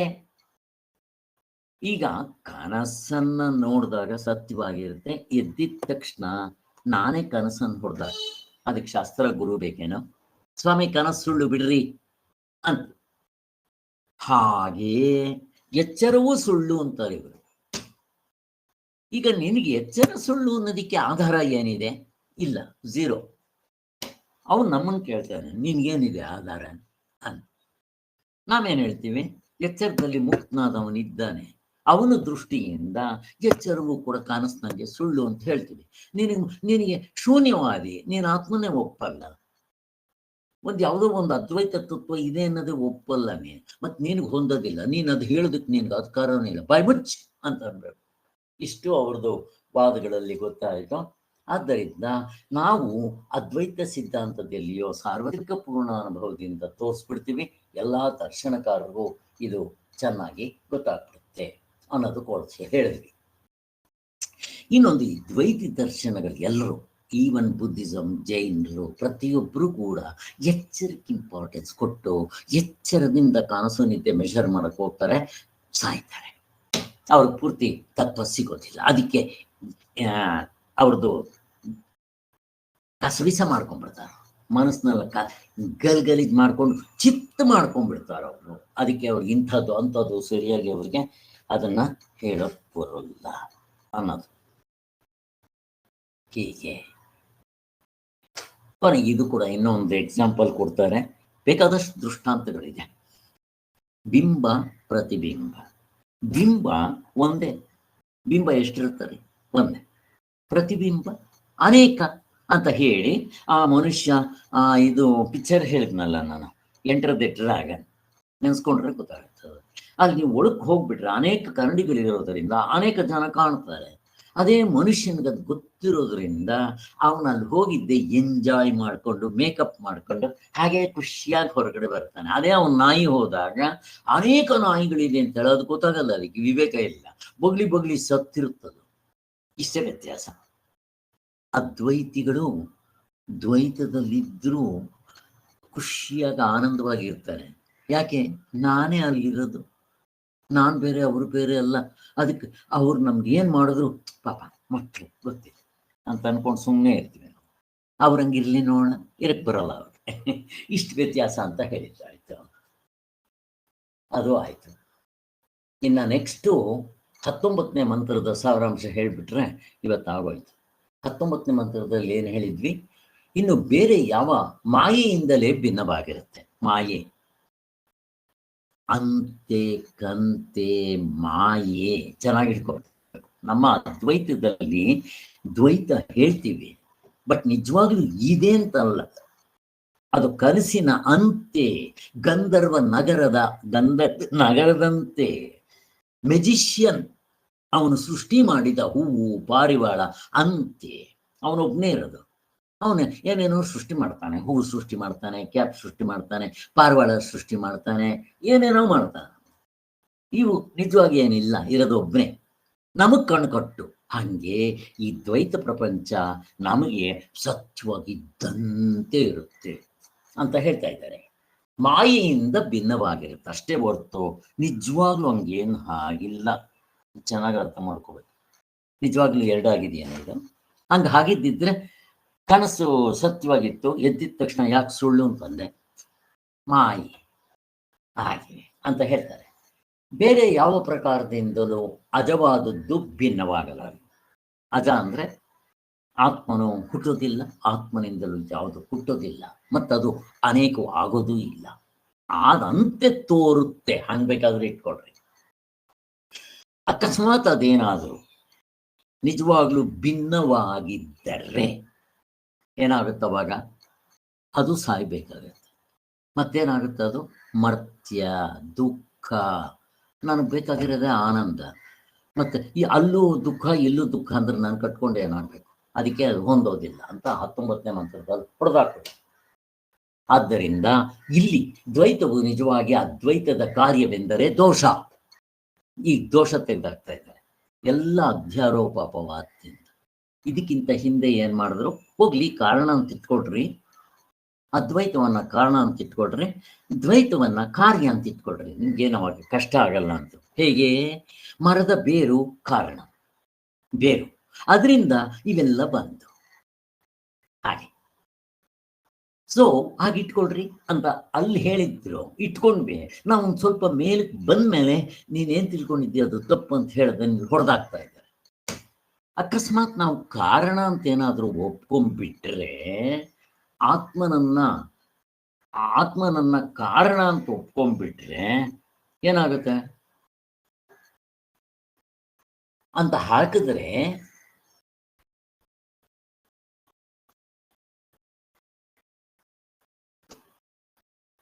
ಅದ್ವೈತ ಹೊಂದೋದಿಲ್ಲ. ಈಗ ಕಾರ್ಯಕಾರಣ ಎಲ್ಲಿರೋದು? ಅದಕ್ಕೆ ದೇಶ ಇರಬೇಕು, ಕಾಲ ಇರಬೇಕು, ಕಾರ್ಯಕಾರಣ ಭಾವ ಇರಬೇಕು, ಮತ್ತು ಅದಕ್ಕೆ ಬೇರೆವೆಲ್ಲ ಇರಬೇಕು. ಆಧ್ಯಾತ್ಮಿಕ, ಅಧಿಭೌತಿಕ, ಅಧಿದೈವಿಕ. ಅವಾಗ ಕಾರ್ಯಕಾರಣ ಹೇಳ್ತೀರ. ಕೋಳಿ ಮೊಟ್ಟೆ ಕಾರಣ, ಕೋಳಿ ಕಾರ್ಯ, ಬೀಜ ಕಾರಣ, ಮರ ಕಾರ್ಯ. ಎಲ್ಲವೂ ಅನಾತ್ಮದಲ್ಲಾಗುತ್ತೆ. ಅದಕ್ಕೆ ದೇಶ ಬೇಕು, ಕಾಲ ಬೇಕು, ಎಲ್ಲ ಬೇಕು. ತಂದೆ ತಾಯಿಗಳು ಕಾರಣ, ನಾನು ಕಾರ್ಯ. ನೀವೇನಾದರೂ ಹಂಗೆ ಮಾಡಿಬಿಟ್ರೆ ಇದನ್ನು ಅನಾತ್ಮಕ್ಕೆ ತಂದಾಕ್ಬಿಡ್ಬೇಕಾಗುತ್ತೆ. ಕಾರ್ಯಕಾರಣ. ಅದಕ್ಕೋಸ್ಕರನೇ ಪರಮಾತ್ಮನು ಏನು ದ್ವೈತವನ್ನ ಮೀರಿರ್ತಾನೆ, ಅಥವಾ ಈ ದೃಶ್ಯ ಪ್ರಪಂಚವನ್ನ ಮೀರಿರ್ತಾನೆ. ಕಾರ್ಯಕಾರಣ ಅನಾತ್ಮ ಇಲ್ಲಿ ಹೊಂದುತ್ತೆ, ಅಲ್ಲಿ ಹೊಂದಲ್ಲ ಅಂತ ಹೇಳಿ ಇದನ್ನು ಹೊರಸಾಕಿದ್ವಿ. ಅದು ಗೊತ್ತಾಯ್ತು ನಮಗೆ. ಮತ್ತೆ ಈ ಸಾವಯವ ಅವಯವ ಅದು ಬೇರೆ ಹೇಳಿದ್ರು. ನಿಮ್ಗೆ ಕಾರ್ಯಕಾರಣ ಅಂತ ಅಂದ್ಬಿಟ್ರೆ ಇನ್ನೊಂದು ಪ್ರಾಬ್ಲಮ್ ಏನಾಗುತ್ತೆ ಇಲ್ಲಿ. ಈಗ ಆ ದೃಷ್ಟಾಂತ ಎಷ್ಟು ಬೇಕೋ ಅಷ್ಟೇ ತಗೋಬೇಕು. ಅದಕ್ಕೆ ಹೇಳಿಲ್ಲ, ಈ ಮಡಿಕೆ, ಮಣ್ಣು ಕಾರಣ, ಮಡಿಕೆ ಕಾರ್ಯ, ಚಿನ್ನ ಕಾರಣ, ಒಡವೆ ಕಾರ್ಯ. ಹಾಗೆ ಇನ್ನೇನು ಕೊಟ್ಟಿದ್ರು ಇವರು? ಮರ, ಬೇರು, ಅದು ಕೊಟ್ಟಿದ್ರು. ಹೀಗೆ ಇಲ್ಲಿ ಯಾವುದು ಕಾರಣವಾಗಿದೆಯೋ ಅದು ಸಾವಯವ ಆಗಿದ್ರೆ, ಸಾವಯವ ಅಂತಂದ್ರೆ ಅದು ಡಿವೈಡ್ ಆಗುತ್ತೆ. ಕಾಲದಲ್ಲಿರಬೇಕು, ದೇಶದಲ್ಲಿರಬೇಕು. ಅದು ಅನಾತ್ಮದಲ್ಲಿ ಹೊಂದುತ್ತೆ ಕಾರಣ ಕಾರ್ಯವಾಗೋದು. ಆದ್ದರಿಂದ ಇದು ಸಾವಯವಕ್ಕೆ ಹೊಂದುತ್ತೆ. ನಿಮ್ಮ ಆತ್ಮನಿಗೆ ಯಾವುದು? ನಿರವಯವ, ಅಂದ್ರೆ ಅವನಿಗೆ ಅವಯವಗಳಿಲ್ಲ, ಅಂಗಾಂಗಗಳಿಲ್ಲ, ಎಕ್ಸ್ಟ್ರಾ ಫಿಟ್ಟಿಂಗ್ ಇಲ್ಲ, ಉಪಾಧಿಗಳಿಲ್ಲ. ಆದ್ದರಿಂದ ಅದರಿಂದ ಇದು ಆಯ್ತು ಅಂತ ಹೆಂಗೆ ಹೇಳ್ತೀರಾ? ಹೇಳ್ಬಾರ್ದು. ಅದಕ್ಕೋಸ್ಕರನೇ ನಮ್ಮಲ್ಲಿ ಈ ದ್ವೈತ ಪ್ರಪಂಚವನ್ನ ಕಾರ್ಯ ಅಂತ ಕರೆದು ನಿದ್ದೆ ಅವಸ್ಥೆ ಒಳಗಡೆ ಕಾರಣ ಅಂತ ಹೇಳಿ ಪರಮಾತ್ಮ ಇವೆರಡನ್ನು ಮೀರಿರ್ತಾನೆ ಅಂತ ಹೇಳಿತ್ತು ಅಂತ ನಮಗೆ ಸ್ಪಷ್ಟವಾಗಾಯ್ತು. ಇಲ್ಲಿಗೆ ಇಷ್ಟು ಮುಗೀತಪ್ಪ. ಹಿಂದಿನ ಸಾರಾಂಶ ಮುಗೀತು. ಇವಾಗ ನಾವು ಮುಂದಕ್ಕೆ ಹೋಗೋಣ. ಇವತ್ತೇನು 13ನೇ ಎಪಿಸೋಡ್ ಇಲ್ಲಿಂದ ಶುರು ಮಾಡ್ತಾ ಇದ್ದೀನಿ.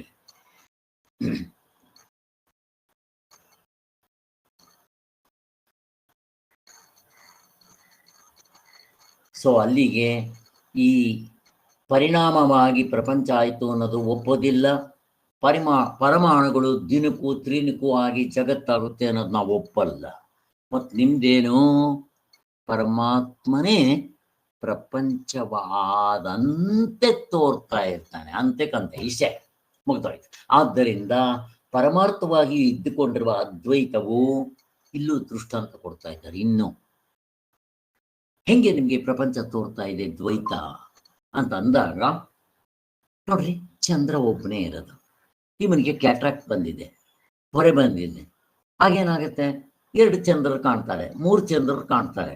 ಈಗ 3 ಚಂದ್ರರು ಹುಟ್ಟಿದ್ರ ಅಂತ ಪ್ರಶ್ನೆ ಕೇಳ್ತಾ ಇದ್ದಾರೆ. ಹೀಗೆ ಇದು ಕಣ್ಣಿನ ದೋಸ್ತಿಯಿಂದ. ಹಗ್ಗ ಒಂದೇ ಇರೋದು, ಹಾವು, ನೀರಿನ ಕೋಡಿ, ನೆಲದ ಬೆರಕು ಅಷ್ಟೊಂದು ಇದೆಯೇನೋ ಅಂತ ತೋರ್ತಾ ಇದೆ. ಮತ್ತಿದನ್ನೇನಂತಾರೆ? ಮಾಯೆ. ಕನಸಿನಲ್ಲಿ ನಾವು ಒಬ್ಬನೇ ಇರೋದು ಅಷ್ಟಾಗಿ ತೋರ್ತಾ ಇದೆಯಲ್ಲ, ಯಾಕೆ? ಮಾಯೆ ಅಂತ ಹೇಳ್ತಾ ಇದ್ದಾರೆ. ಮಾಯೆಯಿಂದಲೇ ಸುಳ್ಳು ಸುಳ್ಳಾಗಿಯೇ ಅದ್ವೈತವೇ ದ್ವೈತವಾಗಿ ತೋರ್ತಾ ಇದೆ ಅಂತ ಅನ್ಬೇಕು. ಹಾಗೆ ಇಲ್ಲಿ ಅವನು ಆಕ್ಷೇಪ ಮಾಡ್ತಾನೆ. ಅವನು ಸುಮ್ಮನೆ ಇರಲ್ಲ. ಅವನು, ಸ್ವಾಮಿ, ಹಾಗಾದರೆ ಈ ಕಪಿಲ ಸಾಂಖ್ಯರು ಹೇಳಿರುವ ರೀತಿಯಿಂದ ಅದ್ವೈತವು ನಿಜವಾಗಿ ದ್ವೈತಾಕಾರದಿಂದ ಪರಿಣಮಿಸುವುದೆಂದು ಏಕೆ ಹೇಳಬಾರ್ದು? ನಾವು ಮಾಯೆಯಿಂದ ತೋರುತ್ತೆ ಅಂದ್ರೆ ಅವನು ಸಾಂಖ್ಯರು ಹೇಳ್ತಾರಲ್ವಾ, ಅದು ಅದ್ವೈತವೇ ನಿಜವಾಗಿ ದ್ವೈತಾಕಾರದಿಂದ ಯಾಕೆ ಪರಿಣಮಿಸಬಾರ್ದು ಅಂತ ಅವನು ಕೇಳ್ತಾ ಇರೋದು. ದಡ್ಡ, ಅದೇನಾದರೂ ಪರಿಣಾಮಿಸಿ ಬಿಟ್ರೆ ಆತ್ಮ ಸಾಯ್ತಾನೆ ಅಂತ ಆಗ್ಬಿಡುತ್ತೆ. ಆಮೇಲೆ ಅಮೃತ ಅನ್ನೋದು ಕಿತ್ಕೊಂಡು ಹೋಗುತ್ತೆ. ಅದನ್ನ ಮೃತ್ಯು, ವಿಷ ಅಂತ ಕರಿಬೇಕು, ಬೇಕಾ ಅಂತ ಕೇಳ್ತಾರೆ. ಅಲ್ಲಿಗೆ ಒಂದು ಒಪ್ಪಲ್ಲ.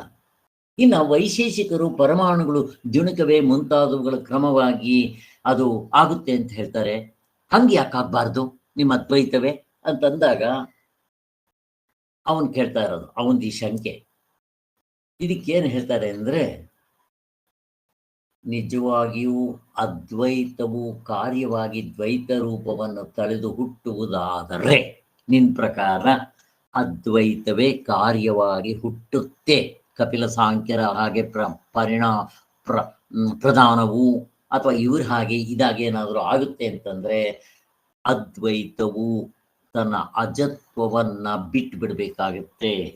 ಅಥವಾ ಅದು ಆಗಲಿ ಅಂದರೆ ಅವನ್ನ ಅಮೃತ ಅಂತ ಕರೆಯೋ ಬದಲು ವಿಷ ಅಂತ ಕರಿಬೇಕು.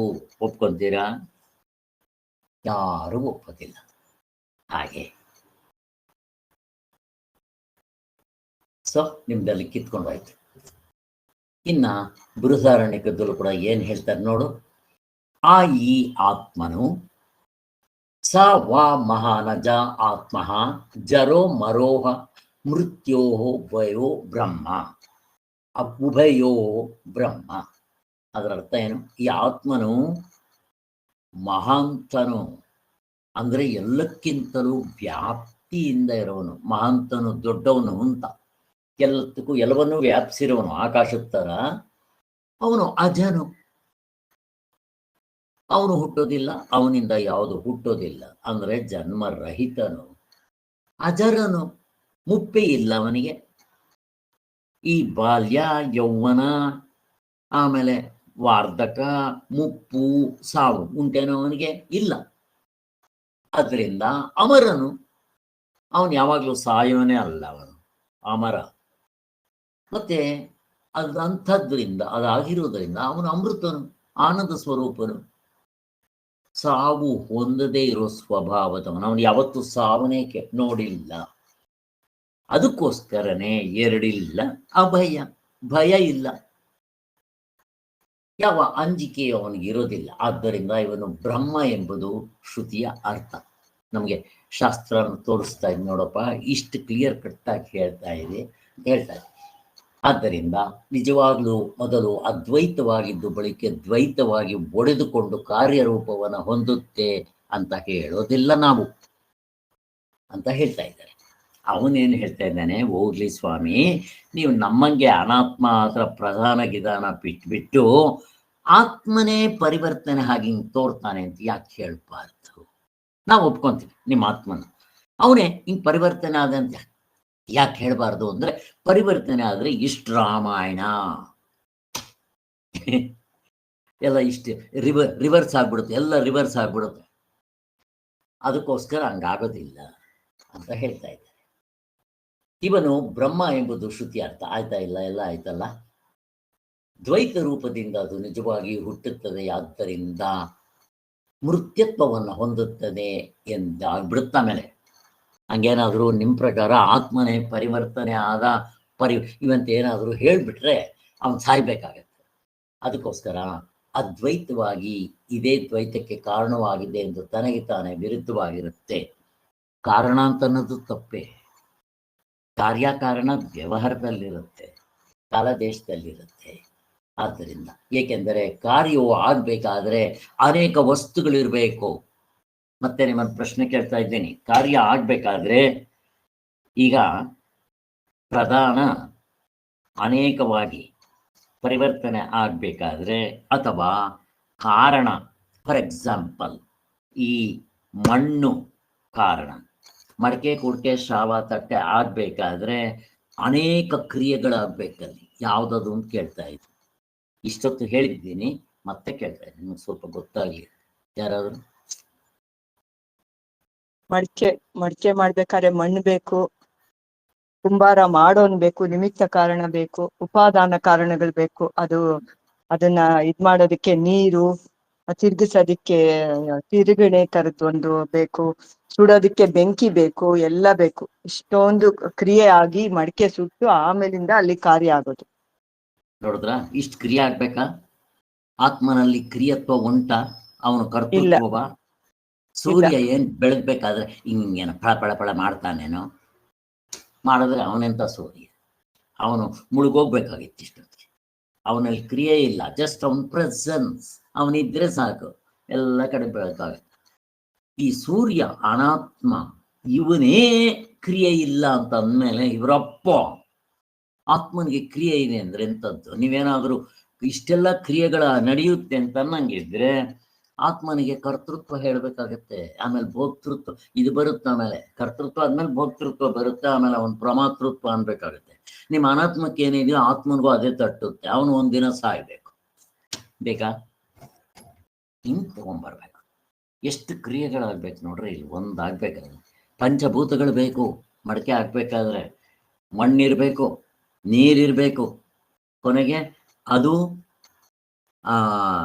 ಬೆಂಕಿಯಿಂದ ಸುಡಬೇಕು. ಬೆಂಕಿ ಬೇಕಲ್ಲಿಗೆ, ಆ ಬೆಂಕಿ ಸುಡಬೇಕಾದ್ರೆ ಗಾಳಿ ಬೇಕು. ಮತ್ತಿಷ್ಟು ಎಲ್ಲ ಆಗೋದು ಆಕಾಶದಲ್ಲಿ. ಮತ್ತೆ ಇಷ್ಟು ಪಂಚಭೂತಗಳು ಉಪಯೋಗಿಸ್ಬೇಕು. ಅದ್ರ ಜೊತೆಗೆ ಅಷ್ಟೇ ಸಾಕ, ಇದಕ್ಕೆ ಮಾಡೋ ಕುಂಬಾರ ಬೇಕು. ಅವನು ಬರೀ ಮಾಡ್ಬಿಡ್ತಾನ? ಅವನು ಮಾಡೋದಕ್ಕೆ ಸಲಕರಣೆಗಳು ಬೇಕು, ಚಕ್ರ, ಆ ಕೋಲು, ಮತ್ತೆ ಟೈಮ್ ಬೇಕು, ದೇಶ ಬೇಕು, ಕಾಲ ಬೇಕು, ಕಾರ್ಯಕಾರಣ ಬೇಕು. ಬೇಕೇನ ಇಷ್ಟು? ಮತ್ ಪರಮಾತ್ಮ ಹೆಂಗ್ ಸೃಷ್ಟಿ ಮಾಡ್ತಾನೆ ಸ್ವಾಮಿ? ಮಲ್ಗಿದ್ರಿ ಎದ್ರಿ ಹೆಂಗ್ ಸೃಷ್ಟಿ ಮಾಡ್ದ? ಬದುಕಂತ ಸೃಷ್ಟಿ ಮಾಡ್ದ. ಪಿಕ್ಚರ್ ಸ್ಕ್ರೀನ್ ಮೇಲೆ ಪಿಕ್ಚರ್ ಬಿಟ್ಟಿದ ತಕ್ಷಣ ಲಡಕ್ ಅಂತ ಅಲ್ಲಿ ಹೀರೋ ಹೀರೋಯಿನ್ನು ಆಧ್ಯಾತ್ಮಿಕ ಆದಿಭೌತಿಕ ಎಲ್ಲ ಒಟ್ಟಿಗೆ ಬಂದ್ಬಿಟ್ರು, ಒಟ್ಟಿಗೆ ಹೋಗ್ಬಿಟ್ರು. ಹೆಂಗಿದೆ? ಎಷ್ಟು ಚೆನ್ನಾಗಿ ಇದು ನಮ್ಮ ಸೃಷ್ಟಿ ಹೆಂಗಿದೆ, ನಿಮ್ಮ ಸೃಷ್ಟಿ, ನಮ್ಮದು ಸೃಷ್ಟಿ ಆದಂತೆ ನಿಮ್ಮದು ಸತ್ಯವಾಗಿ ಇಟ್ಕೊಂಡಿದ್ದೀರ, ಅದಕ್ಕೆ ಗೋಳಾಡ್ರಿ. ಇಷ್ಟು ಸಹ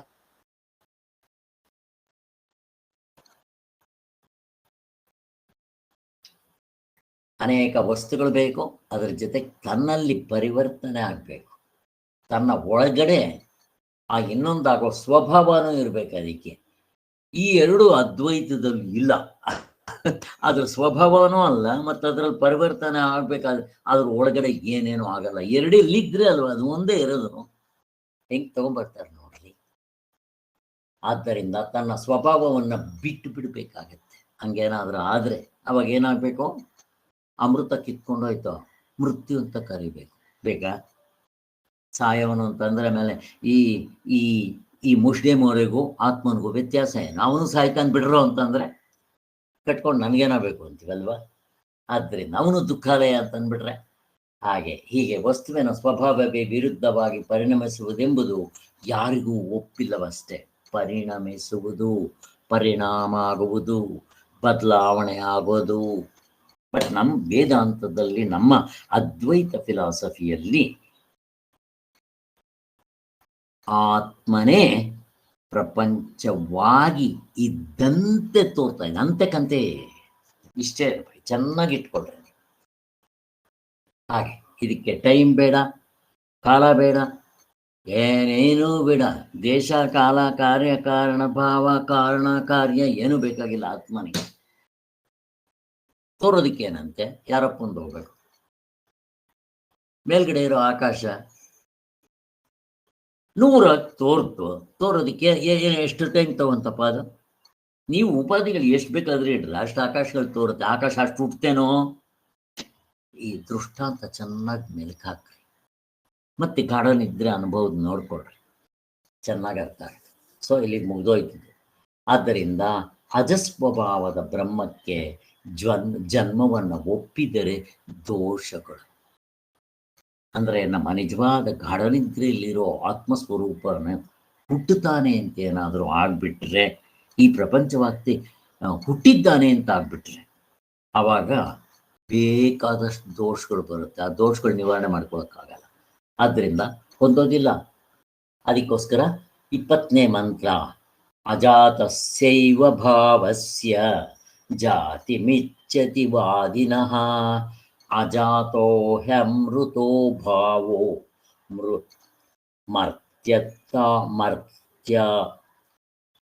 ಮರ್ತತಾಂ ಕಥಮೇಷ್ಯತಿ. 20ನೇ ಮಂತ್ರ. ಅದರ ಅರ್ಥ ನೋಡ್ರಿ, ಕನ್ನಡದಲ್ಲಿ ಎಷ್ಟು ಸುಲಭವಾಗಿ ಅರ್ಥ ಆಗುತ್ತೆ. ಅಜಾತವೇ ಆಗಿರುವ ವಸ್ತುಗಳಿಗೆ, ಅಂದರೆ ನಮ್ಮ ಆತ್ಮನಿಗೆ ವಾದಿಗಳು ಇವರೇ, ದರ್ಶನಕಾರರು, ಬೇಕಾದಷ್ಟು ಜನ ಪೂರ್ವ ಪಕ್ಷಿಗಳು ಎಲ್ಲ ಜನ್ಮವನ್ನು ಹೋಗ್ತಾ ಇದ್ದಾರಪ್ಪ. ಏನು ಹೇಳೋಣ ಇವರಿಗೆ? ಅಜಾತವು ಅಮೃತವೂ ಆಗಿರುವ ವಸ್ತುವು ನಿಮ್ಮ ಅಜಾತ, ನಿಮ್ಮ ಆತ್ಮ ಅಮೃತ. ಮತ್ತು ಅದನ್ನೇನಾದರೂ ಹಂಗೆ ಅವ್ರು ಹೇಳೋ ಹಂಗೆ ಏನಾದರೂ ಒಪ್ಪು ಬಿಟ್ಟರೆ ಅದು ವಿಷ ಅಂತ ಹೇಳ್ಕೋಬೇಕು, ಮರ್ತ್ಯತ್ವ ಅಂತ ಹೇಳಬೇಕು. ಇಷ್ಟನ? ಯಾರಿಗೂ ಇಷ್ಟ ಬಿಟ್ಬಿಡ್ರಿ. ಸೊ ಈಗ ಇಷ್ಟು ನಮ್ಗೆ ಮಂತ್ರದಲ್ಲೇ ಅರ್ಥ ಆಗೋಯ್ತು ನೋಡ್ರಿ.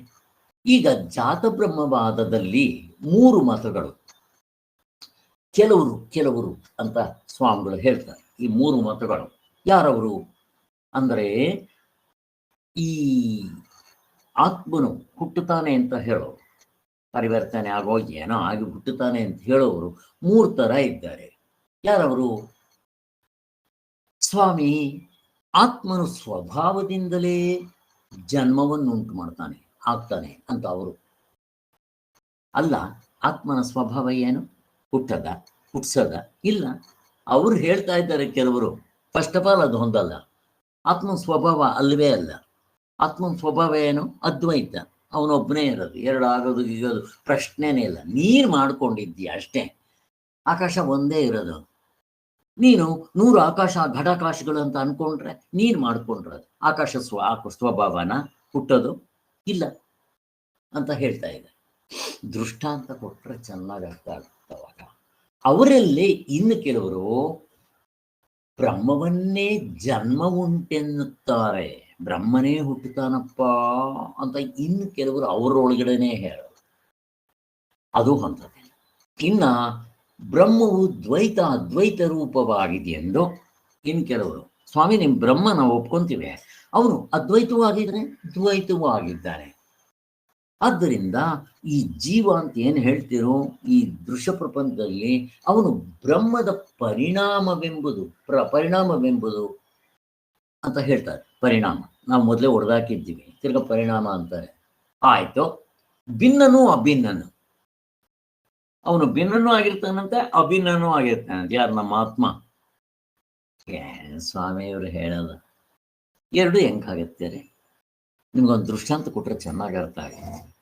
ಒಂದು ಕೋಳಿ ತಗೊಂಡು ಅದನ್ನ ಅರ್ಧ ಭಾಗ ಮೊಟ್ಟೆ ಇಡೋದಕ್ಕೆ ಇಟ್ಕೊಂತೀನಿ, ಇನ್ನು ಅರ್ಧ ಭಾಗ ನಾನು ಅಡುಗೆಗೂ ಉಪಯೋಗಿಸ್ತೀನಿ, ಹೇಳ್ತೀರಾ? ಹೊಂದುತ್ತಾ?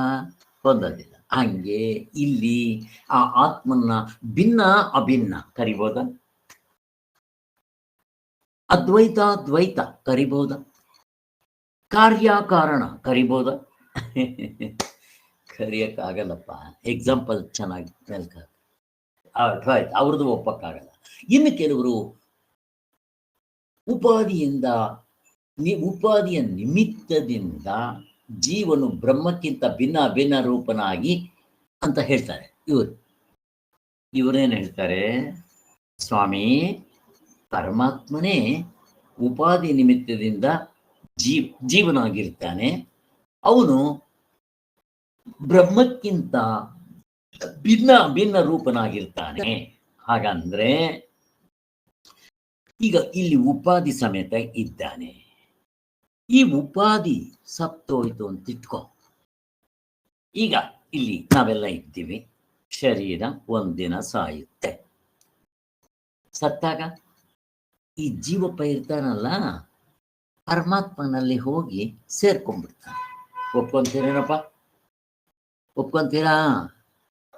ಜೀವಪ್ಪ ಪರಮಾತ್ಮನಲ್ಲಿ ಹೋಗಿ ಸೇರ್ಕೊಂತಾನೆ, ಒಪ್ಕೊಂತೀರಾ? ಏನಮ್ಮ ಕಲ್ಪನಾ? ಮೀನಮ್ಮ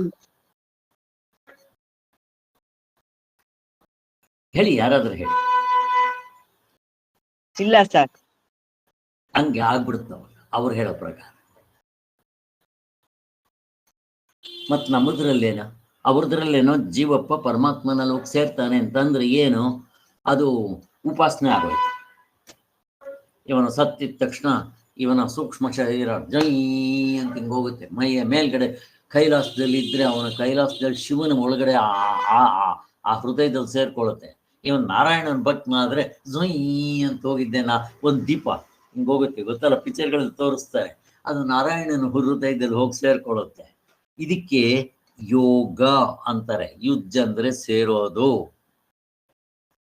ವ್ಯತ್ಯಾಸ ನೋಡ್ರಿ ಹೇಗಿದೆ. ನಮ್ಮಲ್ಲಿ ಏನ್ ಹೇಳ್ತೀವಿ? ನಾನು ಪ್ರಶ್ನೆ ಕೇಳ್ತಾ ಇದ್ದೆ, ಅವ್ರದ್ದು ಅವರೇ ಹೇಳೋದು, ಓದೋದಿಲ್ಲ ಬಿಡಿ. ನಮ್ಮಲ್ಲಿ ಏನ್ ಹೇಳ್ತೀವಿ? ಜೀವನೇ ಇರೋದು, ಪರಮಾತ್ಮನೇ ಇರೋದು, ಜೀವನಾಗಿ ತೋರ್ತಾ ಇದ್ದಾನೆ. ಅದಕ್ಕೆ ಜೀವ ಅಂದ್ರೆ ಯಾರು? ಶರೀರ ಧರಿಸಿರ್ತಾನಲ್ಲ ಅವನು, ಪ್ರಾಣ ಧರಿಸಿರ್ತಾನಲ್ಲ. ಕರೆಕ್ಟು. ಈಗ ಉಪಾಧಿಗಳನ್ನ ಬಿಟ್ರೆ ಅವನು ಯಾರು? ಪರಮಾತ್ಮ. ಅಷ್ಟೇ ಆತ್ಮ ಅಷ್ಟೇ ಬೇಕಾಗಿರೋದು. ಕಲ್ಪನಾ ಕರೆಕ್ಟ್.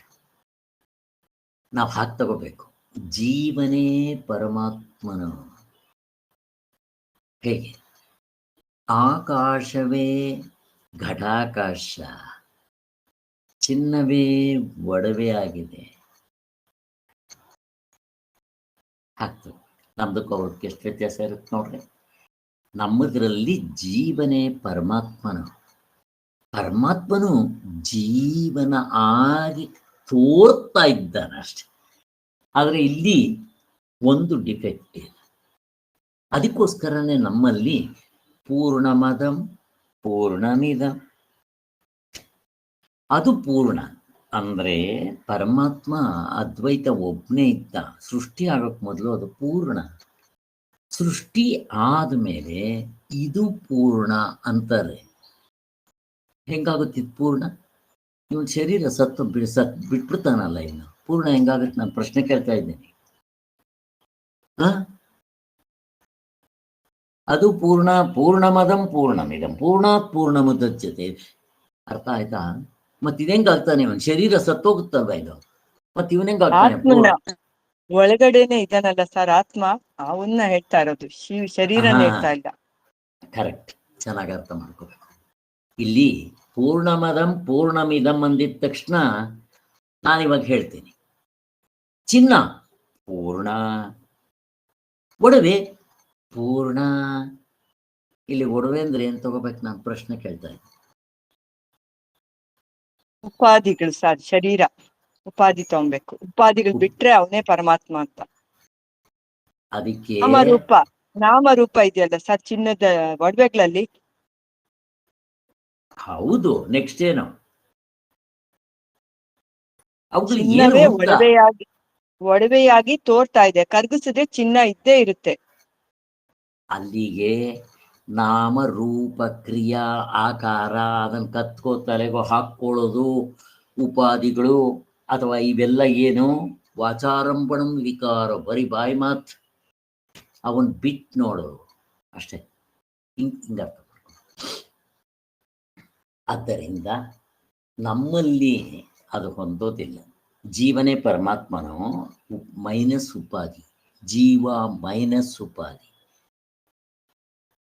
ಆಮೇಲೆ ಚಿನ್ನ ಪೂರ್ಣ, ಒಡವೆ ಪೂರ್ಣ ಅಂದಿದ ತಕ್ಷಣ ಅಲ್ಲಿ ಇರೋ ನಾಮರೂಪ ಆಕಾರ ಕ್ರಿಯೆಗಳು ಉಪಯೋಗಿಸೋ ಜಾಗ ಇವನ್ನೆಲ್ಲ ಕಳ್ಚ್ಕೊಂಡು ನೋಡ್ಬೇಕು, ಅಥವಾ ಕರಗಿಸಿದಾಗ ಚಿನ್ನವೇ ಅಷ್ಟೇ. ಹಿಂಗೆ ಅರ್ಥ ಮಾಡ್ಕೊಡ್ರಿ. ಈಗ ಎಷ್ಟೆಲ್ಲ ಯಾಕೆ? ಎಚ್ಚರದಲ್ಲಿ ನನ್ನ ಜೀವ, ನಿದ್ದೆಗೆ ಹೋದಾಗ ಪರಮಾತ್ಮ. ಏನ್ ಮಾಡಿದೆ ಇವಾಗ? ಜೀವ ಅಷ್ಟೇ.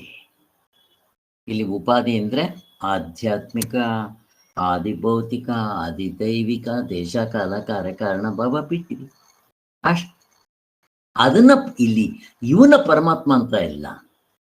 ಎಕ್ಸ್ಟ್ರಾ ಫಿಟ್ಟಿಂಗ್ಸು ಉಪಾಧಿಗಳನ್ನ, ನಾಮರೂಪ ಕ್ರಿಯೆ ಫಲಗಳನ್ನ ನಾವು ಹೇಳ್ತಾ ಇಲ್ಲ, ಅವುಗಳು ಬಿಟ್ಟರೆ ಅದನ್ನು ಹೇಳ್ತಾ ಇಲ್ಲ. ಚೆನ್ನಾಗ.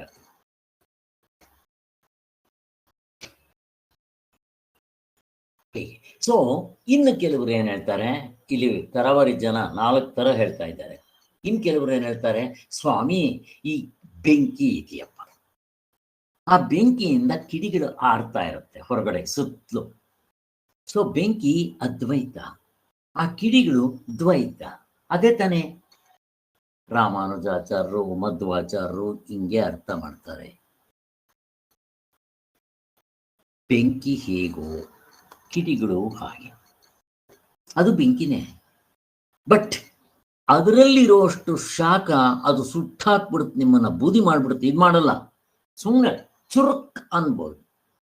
ಈಗ ಸೂರ್ಯ ಅಲ್ಲಿದ್ದಾನೆ, ಅಲ್ಲಿ ಅವನ ಶಾಖಕ್ಕೂ ಇಲ್ಲಿ ನಮಗ್ ಬರೋ ಅವನ ಶಾಖಕ್ಕೂ ಡಿಫ್ರೆನ್ಸ್ ಇಲ್ವೇನೋ? ಆದ್ದರಿಂದ ಅಲ್ಲಿ ಆ ಕಿರಣಗಳ ಮುಖಾಂತರ ಬರ್ತಾನೆ, ಅಷ್ಟೊತ್ತಿಗೆ ಅವನ ಶಾಖ ತುಂಬಾ ಕಡಿಮೆ ಆಗ್ಬಿಡುತ್ತೆ. ನಮ್ಮ ಆತ್ಮನ ಹಂಗ ಅಂತೀರಾ ನೀವು? ಗಾಢ ನಿದ್ರೆಯಲ್ಲಿದ್ದಾಗ ಅವನು ಪೂರ್ಣವಾಗಿರ್ತಾನೆ, ಅಲ್ಲಿ ಅವನು ಪೂರ್ತಿ ಇರ್ತಾನೆ. ಇಲ್ಲಿ ದೃಶ್ಯ ಪ್ರಪಂಚಕ್ಕೆ ಎಚ್ಚರಿಕೆ ಕನಸಿಗೆ ಬಂದಾಗ ಅವನು ಅಷ್ಟಿರೋದಿಲ್ಲ ಅಂತಾರೆ. ಹೆಂಗ್ ತಗೊಂಬರ್ತಾರೆ ನೋಡ್ರಿ. ಇವೆಲ್ಲ ದೃಷ್ಟಾಂತಗಳು ಇವನ್ನ ಮೇಲ್ಕ್ ಹಾಕಿದ್ರೇನೆ ಆಗ. ಸೊ ಯಾಕೆ ಈ ಉದಾಹರಣೆ ಕೊಡ್ತಾ ಇದ್ದೀನಿ ಅಂತಂದ್ರೆ, ಬ್ರಹ್ಮಾಜಿ ಅವ್ರನ್ನ ನಾನೊಂದು ಪ್ರಶ್ನೆ ಕೇಳಿದ್ದೆ. ಅಲ್ಲ ಸರ್, ನೀವಿವಾಗ ಇಲ್ಲಿ ನಾನು ಎಚ್ಚರದಲ್ಲಿ ಅದು ಇದು ಅನುಭೋಗಿಸ್ತೀನಲ್ವ, ಆನಂದಮಯ ಕೋಶ ಅಂತ, ಅಲ್ಲಿ ಆನಂದ ಯಾವುದು?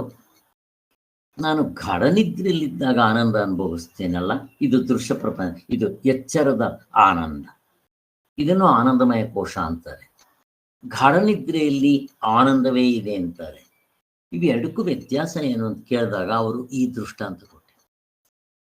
ಸೂರ್ಯ ಮೇಲಿದ್ದಾನೆ, ಗಾಢನಿದ್ರೆ ಸೂರ್ಯ ಇದ್ದಂಗೆ. ಇಲ್ಲಿ ನೀವು ಆನಂದ ಅನುಭವಿಸ್ತೀರಲ್ಲ, ಅದು ಸೂರ್ಯನ ಕಿರಣಗಳಿದ್ದಂಗೆ, ಬೆಂಕಿ ಕಿಡಿ ಹಂಗೆ ಅಂತಂದ್ರೆ. ಹಾಗಲ್ಲ, ಆತ್ಮ ಸ್ವಲ್ಪ ತೋರು ಅದು ಉಪಾಧಿಯಿಂದ ನಮಗೆ ಕಡಿಮೆ ಸಿಗ್ಬೋದು, ಅದು ಬೇರೆ. ಇಲ್ಲಿ ನಾನು ಹೇಳ್ತೀನಲ್ಲ, ಈಗ ಒಂದು ಜಾಮೂನ್ ತಿಂದಿದ ತಕ್ಷಣ ಆತ್ಮನ್ ಪೂರ್ತಿ ಇದ್ದಾನೆ, ಬ್ರಹ್ಮಜ್ಞಾನಿಗೆ ಅದು ಪೂರ್ತಿ ತೋರ್ತಾ ಇರುತ್ತೆ. ಇವನಿಗೆ ಉಪಾಧಿ ಇರೋದ್ರಿಂದ, ಇವನ ಮನಸ್ಸು ಕೊಳಕಾಗಿರೋದ್ರಿಂದ ಮನಸ್ಸು ಹಿಂಗೆ ಅಲ್ಲಾಡ್ತಾ ಇರುತ್ತೆ. ಅದು ಆತ್ಮಂದಲ್ಲ. ಆತ್ಮ ಅಲ್ಲಿ ಒಳಗೆ ಎಷ್ಟಿದ್ದಾನೋ ಹೊರಗೂ ಅಷ್ಟೇ ಇರ್ತಾನೆ. ಅವನು ಆ ಬೆಂಕಿ ಮತ್ತೆ ಕಿಡಿ ಹಂಗೆ ಹೇಳಕ್ ಬರೋದು. ಹಂಗೆ ಹೇಳಿದ್ರೆ ತಪ್ಪಾಗತ್ತೆ. ಆತ್ಮನಿಗೆ ಅವಯವಗಳಿದೆ ಅಂತಾನೆ. ಒಳಗಡೆ ಜಾಸ್ತಿ ಇರ್ತಾನೆ, ಹೊರಗಡೆ ಅವನು ಕಡಿಮೆ ಆಗ್ತಾನೆ ಅಂತ ಆಗ್ಬಿಡುತ್ತೆ. ಉಪಾಧಿಗಳು ಇದರಿಂದ ಹೆಚ್ಚು ಕಡಿಮೆ ಆಗ್ತಾ ಇದೆ, ನಮ್ಗೆ ಅಷ್ಟು ಕಾಣಿಸ್ತಾ ಇಲ್ಲ ಅಷ್ಟೇ. ಹಾಗೆ ನಾನು ನಿಂತಿದ್ದೀನಿ, ಪೂರ್ತಿಯಾಗಿದ್ದೀನಿ, ಕನ್ನಡಿ ಕೊಳಕಾಗಿದೆ, ನನ್ನ ಮುಖ ಪೂರ್ತಿ ಕಾಣೋದಿಲ್ಲ, ಅದು ಸ್ವಲ್ಪ ಸ್ವಲ್ಪ ಕಾಣುತ್ತೆ. ಇದು ಯಾವುದರಿಂದ? ನಿನ್ನ ಮುಖ ಪೂರ್ತಿ ಇಲ್ವಾ? ಇಲ್ಲಿ ನಿನ್ನ ಮುಖ ಇರೋದು ಇಲ್ಲೇನು ಬೆಂಕಿ, ಆ ಕನ್ನಡಿಲಿ ಕಾಣ್ತಾ ಇರೋದು ಕಿಡಿನ. ಎಲ್ಲೇ ಅದಕ್ಕೆ ಆ ಮಿರರ್ನ ಚೆನ್ನಾಗಿ ಸ್ವಚ್ಛ ಮಾಡೋ, ಇಲ್ಲೆಂಗಿದೆಯೋ ಹಂಗೆ ಕಾಣುತ್ತೆ, ಏನೇನೋ ವ್ಯತ್ಯಾಸ ಇರೋದು.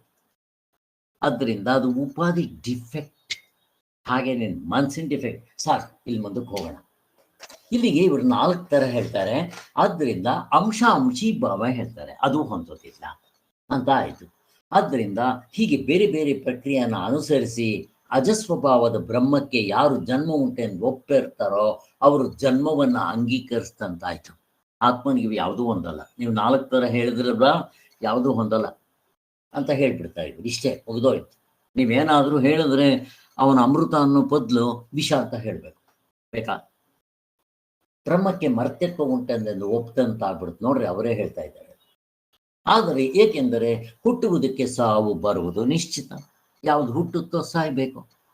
ನೀವು ಆತ್ಮನೇ ಹಿಂಗೆ ಹುಟ್ಟಿದ್ದಾನೆ ಅಂದ್ರೆ ಕೊನೆಗೆ ಆತ್ಮನು ಸಾಯ್ಬೇಕು ಅಂತ ಆಗ್ಬಿಡುತ್ತ. ಮೇಲೆ ಒಪ್ಕೊಂತೀರಾ? ಹಾಗದೆ ಆತ್ಮನಿಗೆ ಏನಂತ ಹೇಳಿದ್ರೆ ಜನ್ಮರಹಿತ. ಅವನು ಯಾವುದರಿಂದನೂ ಹುಟ್ಟಲ್ಲ, ಅವನಿಂದ ಯಾವುದು ಹುಟ್ಟಲ್ಲ, ಸ್ವಭಾವದಿಂದಲೇ ಅವನ ಅಮೃತ ಅಂತನ್ರಿ. ನೀವು ಅವನ ಸ್ವಭಾವದಿಂದ ಹುಟ್ಟವನು ಅಂತ ಅಂದ್ಬಿಟ್ರೆ ತಪ್ಪು. ಈ ಕೆಲವರು ಮೊದಲನೇ ವಾದಿಗಳು ಅದೇ ಹೇಳಿದ್ದು, ಸ್ವಭಾವದಿಂದ ಅಮೃತವಾಗಿರುವನು ಜನ್ಮವಾಗಿ ಹುಟ್ಟುತ್ತಾನೆ ಅಂತ ಹೇಳ್ತಾ ಇದ್ದಾರೆ. ನಿಮ್ದು ಶಾಸ್ತ್ರನೂ ಆ ಥರ ಹೇಳಿಲ್ಲ, ನೀವು ತಪ್ಪಾಗಿ ತಿಳ್ಕೊಂಡಿದ್ದೀರಿ. ಆತ್ಮನ ಸ್ವಭಾವ ಏನು? ಹುಟ್ಟೋದಿಲ್ಲ. ಅಲ್ಲಿ ಅವನು ಯಾವುದರಿಂದಲೂ ಹುಟ್ಟಲ್ಲ, ಅವನಿಂದ ಯಾವುದು ಹುಟ್ಟಲ್ಲ, ಅದು ಅಮೃತ ಸ್ವರೂಪ ಅಷ್ಟೆ. ಅದು ಸ್ವಭಾವ ಬೇಕಾದರೆ ಹೇಳಿ. ಹಾಗೆ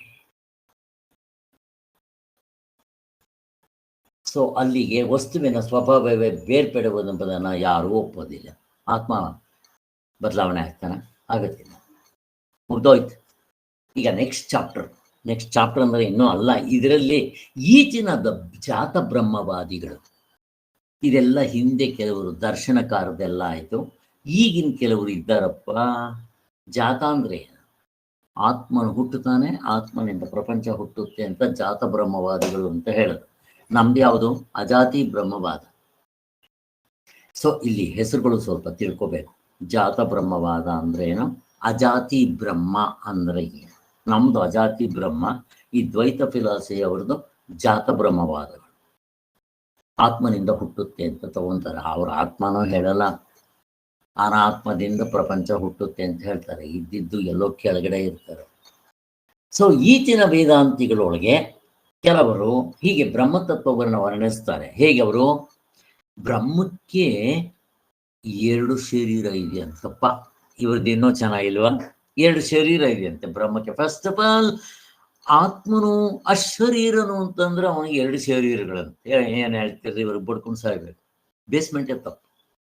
ಯಾವುದದು 2 ಶರೀರ? ಹೋಗ್ಲಿ, ಯಾವುದಪ್ಪ ಅಂದ್ರೆ ಒಂದು ಚಿತ್ತು, ಒಂದು ಅಚಿತ್ತು ಇದಂತೆ. ಈ ಬ್ರಹ್ಮದ ಚಿದಚಿದ್ ರೂಪ ಶರೀರವು ಬ್ರಹ್ಮಕ್ಕಿಂತ ಬೇರೆ ಅಂತ ಹೇಳೋದಕ್ಕೆ ಬಾರದಷ್ಟು ಸೂಕ್ಷ್ಮವಾಗಿರುತ್ತಂತೆ. ಆದ್ದರಿಂದ ಬ್ರಹ್ಮವು ಕಾರಣಾವಸ್ಥೆಯಲ್ಲಿರುತ್ತೆ. ಏನೇನೋ ಹೇಳ್ತಾರೆ.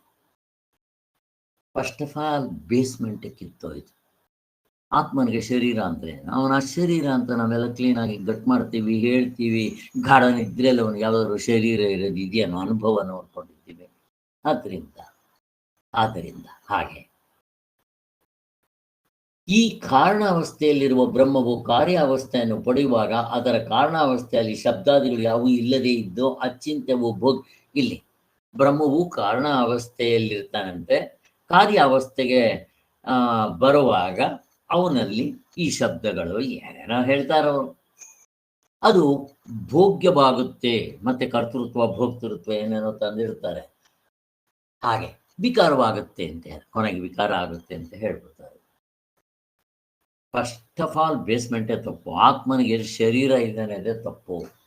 ಚಿದಂಶವು ಆಗ ಕರ್ಮಫಲವನ್ನು ಅನುಭವಿಸುವ ಭೋಕ್ತೃ ಆಗ್ತಾನೆ. ನೋಡ್ರಿ ಇಲ್ಲಿ ಇವನಿಗೆ ಆತ್ಮನಿಗೆ ಕರ್ತೃತ್ವ ಭೋಕ್ತೃತ್ವ ತಂದಿಟ್ರು. ಯಾಕೆ 2 ಶರೀರಗಳಿದೆಯಲ್ಲ, ಅದಕ್ಕೋಸ್ಕರ ಅವನು ಕರ್ತೃತ್ವ, ಅದನ್ನ ಭೋಗ್ಸವನು ಭೋಕ್ತೃತ್ವ ಅಂತ ತಂದಿಟ್ರು. ನಾಮ ಹಚ್ಚುತ್ತಾ ಇದ್ದಾರೆ ಇದು ಹೀಗೆಲ್ಲ ಮಾಡ್ತಾ ಇದ್ದಾರೆ. ಆದ್ದರಿಂದ ಸ್ವರೂಪಾನ್ಯತಾ ಭಾವ, ಜ್ಞಾನ ವಿಕಾಸ ಅನ್ನೋ ಇವುಗಳೇನೇನೋ ಹೇಳ್ತಾರವರು, ಚಿತ್ತಗಳಿಂದ ವಿಶಿಷ್ಟವಾಗಿರುವುದೆಂಬ. ಚಿತ್ತವೇನದು? ಅವು ಅವನ ಎಕ್ಸ್ಟ್ರಾ ಫಿಟ್ಟಿಂಗ್ಗಳು, ವಿಶಿಷ್ಟ ಅಂತ ಅದು ಬೇರೆ ಹೇಳ್ತಾ ಇದ್ದಾರೆ. ವಿಕಾರ ಬೇರೆ ಆಗುತ್ತೆ. ಶರೀರ ಇದ್ಮೇಲೆ ವಿಕಾರ ಆಗಬೇಕು, ಆಗುವುದು. ಹೀಗೆ ಕಾರಣಾವಸ್ಥೆಯಿಂದ ಕಾರ್ಯಾವಸ್ಥೆಗೆ ಬರುವುದೆಂಬ ವಿಕಾರವು ಪ್ರಕಾರಿಯಾದ ವಿಶಿಷ್ಟವಾದ ಬ್ರಹ್ಮಕ್ಕೆ ಪ್ರಕಾರವಾದ ವಿಶೇಷಗಳಾದ ಚಿತ್ತಗಳು ಸಮಾನವಾಗುತ್ತೆ. ಏನಾದರೂ ಅರ್ಥ ಆಗುತ್ತೆ? ತಲೆಗೆ ಹೋಗುದಿಲ್ಲ, ಹಂಗಿರುತ್ತೀವಿ, ಓದ್ತಾ ಇದ್ರು. ಈ ರೀತಿಯಲ್ಲಿ ಬ್ರಹ್ಮವು ಕಾರಣಾವಸ್ಥೆಯಿಂದ ಕಾರ್ಯಾವಸ್ಥೆಯನ್ನು ಪಡೆಯುವುದೆಂದು ಹೇಳುವುದರಲ್ಲಿ ಯಾವ ದೋಷವೂ ಇಲ್ಲ. ನೀವೇನೇನೋ ಹೇಳ್ತಿರಲ್ಪ, ಅದು ಒಂದಲ್ವಾ, ಹೋಗ್ಲಿ ಅದು ಬಿಟ್ಬಿಡ್ರಿ, ನಾವು ಹೇಳ್ತೀವಿ ನೋಡ್ರಿ, ಬುದ್ಧಿವಂತರು ತಗೊಳ್ರಪ್ಪ. ಆತ್ಮನಿಗೆ ಶರೀರಗಳಿದೆ, ಒಂದು ಚಿತ್ ಅಂತ, ಎರಡೂ ಕೂಡ ಅದು ಅರಿವಿನ ಸ್ವರೂಪವೇ. ಅದರ 2 ಶರೀರಗಳು, ಅದರಲ್ಲಿ ವಿಶೇಷಗಳು. ಯಾಕೆ 2 ಇದೆ ವಿಶೇಷಗಳು. ಅಲ್ಲಿಗೆ ಅವನಿಗೆ 2 ಶರೀರಗಳಿರೋದ್ರಿಂದ ಒಂದು ಕರ್ತೃತ್ವ, ಇನ್ನೊಂದು ಭೋಕ್ತೃತ್ವ. ಆದ್ದರಿಂದ ಹೀಗೆ ಪರಿಣಾಮ ಆಗ್ತಾನೆ. ಅಂತಂದ್ರೆ ನಿಮ್ದೇನು ಇಲ್ವಲ್ಲ, ಮತ್ತಿನ್ನೇ ನಿಮ್ದು ಹಿಂಗೆ ಮಾಡ್ಕೊಳ್ರಿ ಅಂತ ಹೇಳ್ತಾ ಇದ್ದಾನೆ. ಅಪ್ಪ ನಿಮ್ದೇನು ಬೇಡ, ಎತ್ತ ಕಡೆ ಮೂಲೆಯಲ್ಲಿ ಬಿಸಾಕು ಅಂತ ಹೇಳ್ಬೇಕು ನಾವು ಅಷ್ಟೇ. ಈ ವಾದಿಗಳ ಮತದಲ್ಲಿ ಬ್ರಹ್ಮವು ಸ್ವಭಾವದಿಂದ ಅಜ ಅಂತ ಏನಿದೆ ಅದು ಕಿತ್ಕೊಂಡು ಹೋಗ್ಬಿಡುತ್ತೆ. ಫಸ್ಟ್ ಆಫ್ ಆಲ್ ಅದು ಹೋಗ್ಬಿಡುತ್ತೆ. ಯಾಕೆ?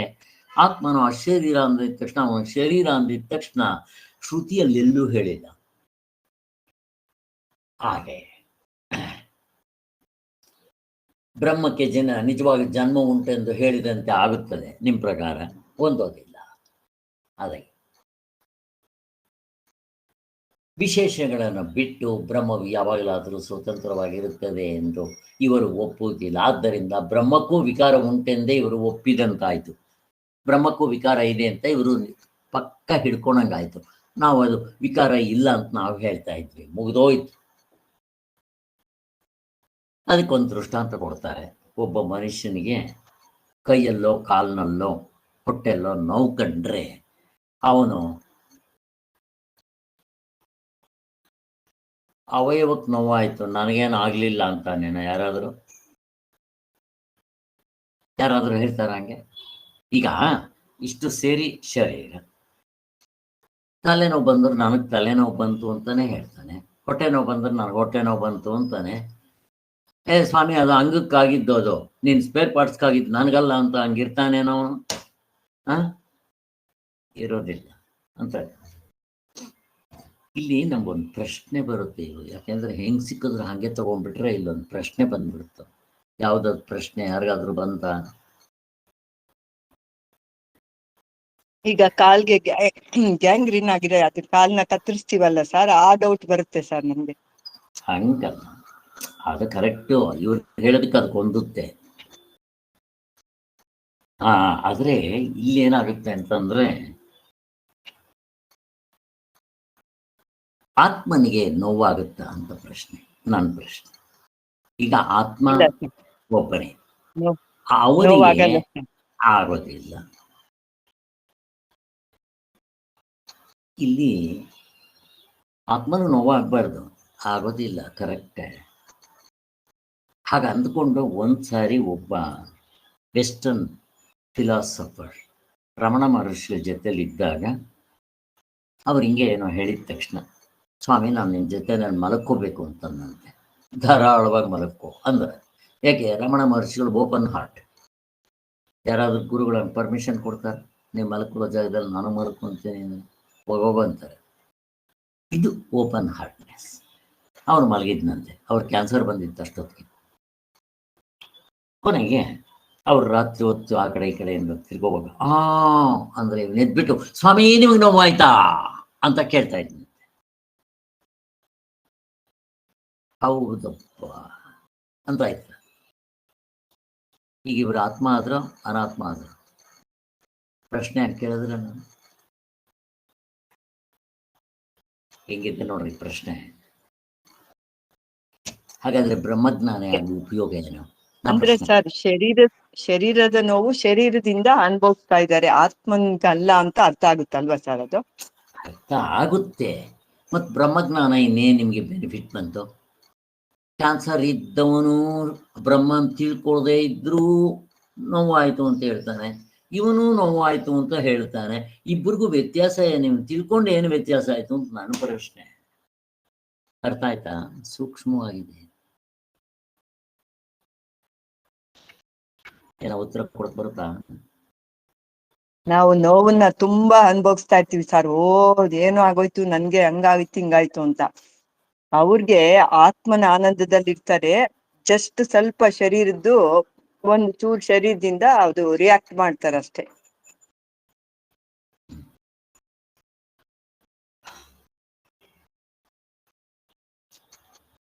ಇಲ್ಲಿ ವ್ಯವಹಾರದ ದೃಷ್ಟಿಯಿಂದ ಸ್ವಲ್ಪ ನೋವಾದಂತೆ ಕಂಡ್ರು, ಪಾರಮಾರ್ಥ ದೃಷ್ಟಿಯಿಂದ ಆತ್ಮನ ನೋವಾಗಲ್ಲ. ಯಾಕೆ? ಅವರಿಗೆ ಶರೀರಗಳಿಲ್ಲ, ಅಶರೀರ, ಅವಯವಗಳಿಲ್ಲ. ಇಲ್ಲಿ ದೃಶ್ಯ ಪ್ರಪಂಚದಲ್ಲಿ ಮನಸ್ಸಿರುತ್ತೆ. ಈಗ ನೀವು ಅಲ್ಲಿವರೆಗೂ ಹೋಗ್ಬೇಡ್ರಿ. ನಮ್ಮಲ್ಲಿ 3 ಗುಣಗಳುಂಟು: ತಮೋಗುಣ, ರಜೋಗುಣ, ಸತ್ವಗುಣ. ಈ ಮೂವರಿಗೂ ಒಂದೇ ಥರ ನೋವು ಒಂದು ಇನ್ಸ್ಟ್ರೂಮೆಂಟಿಂದ ಒಂದೇ ಟೈಮ್ ಕೊಡೋಣ.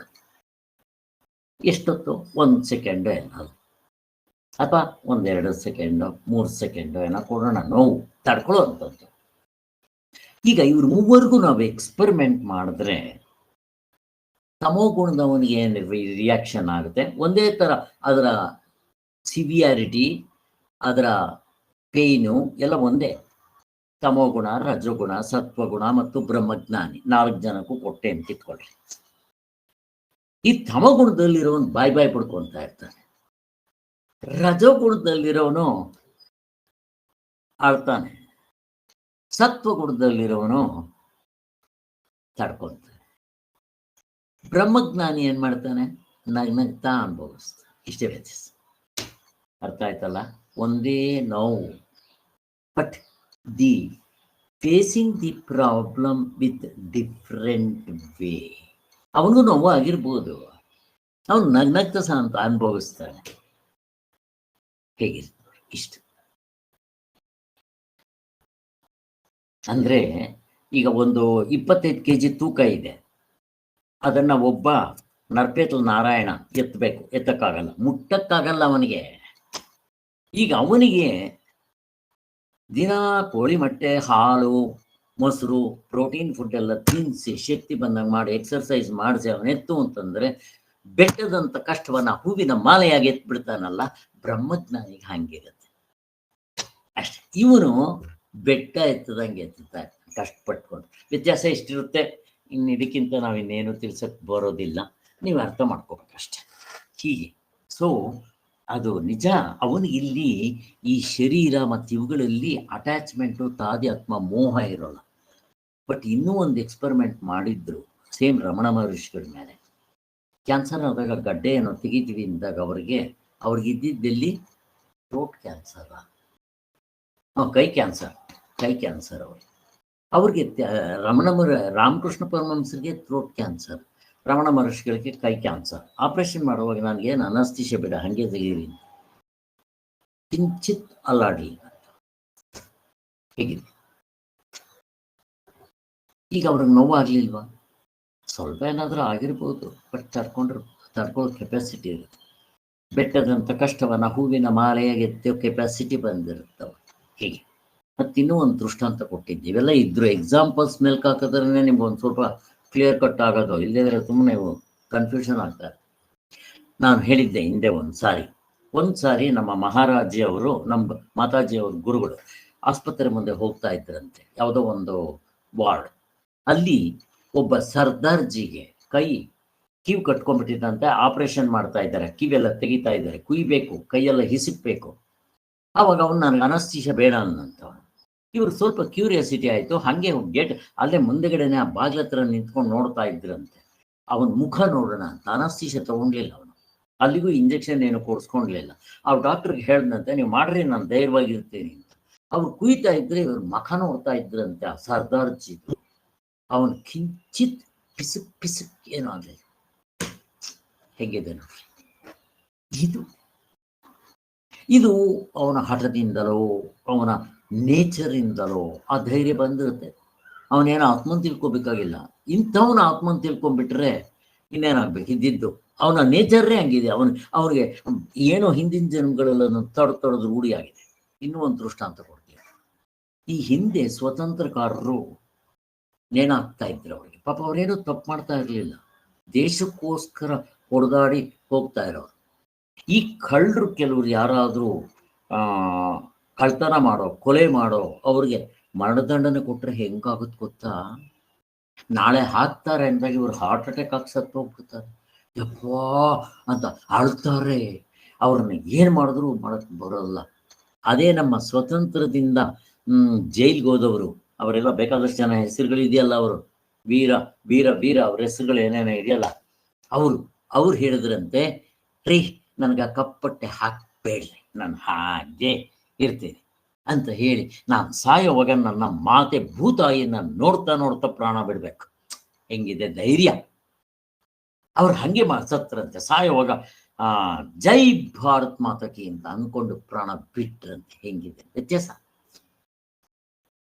ಇನ್ನು ಆತ್ಮನ್ ಕಂಡವ್ರು ಕೇಳ್ಬೇಕೇನೋ, ಹಂಗೆ ಅರ್ಥ ತಗೊಳ್ರಿ, ಹಿಂಗೆ ತಗೋಬೇಕಷ್ಟೇ, ಇನ್ನೇನು ಮಾಡೋಕ್ಕೆ ಬರೋದಿಲ್ಲ. ಓಕೆ,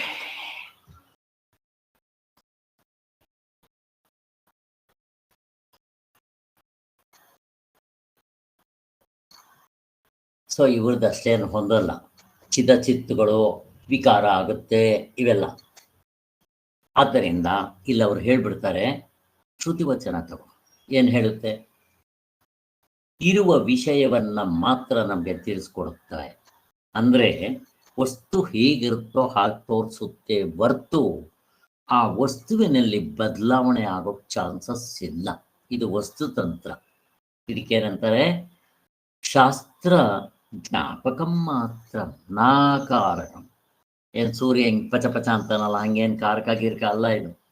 ಇವರು ಅದನ್ನೇ ಹೇಳ್ತಾ ಇದ್ದಾರಲ್ಲ, ಆತ್ಮನ 2 ಶರೀರ ಮಾಡ್ಕೊಳ್ರಿ, ಚಿತ್ತ ಅಂತ ಮಾಡ್ಕೊಳ್ರಿ, ಒಂದು ಕರ್ತೃತ್ವ ಇನ್ನೊಂದು ಭೋಕ್ತೃತ್ವ ಅಂತ ಮಾಡ್ಕೊಳ್ರಿ ಅಂತ ಹೇಳ್ತಾ ಇದ್ದಾರಲ್ಲ.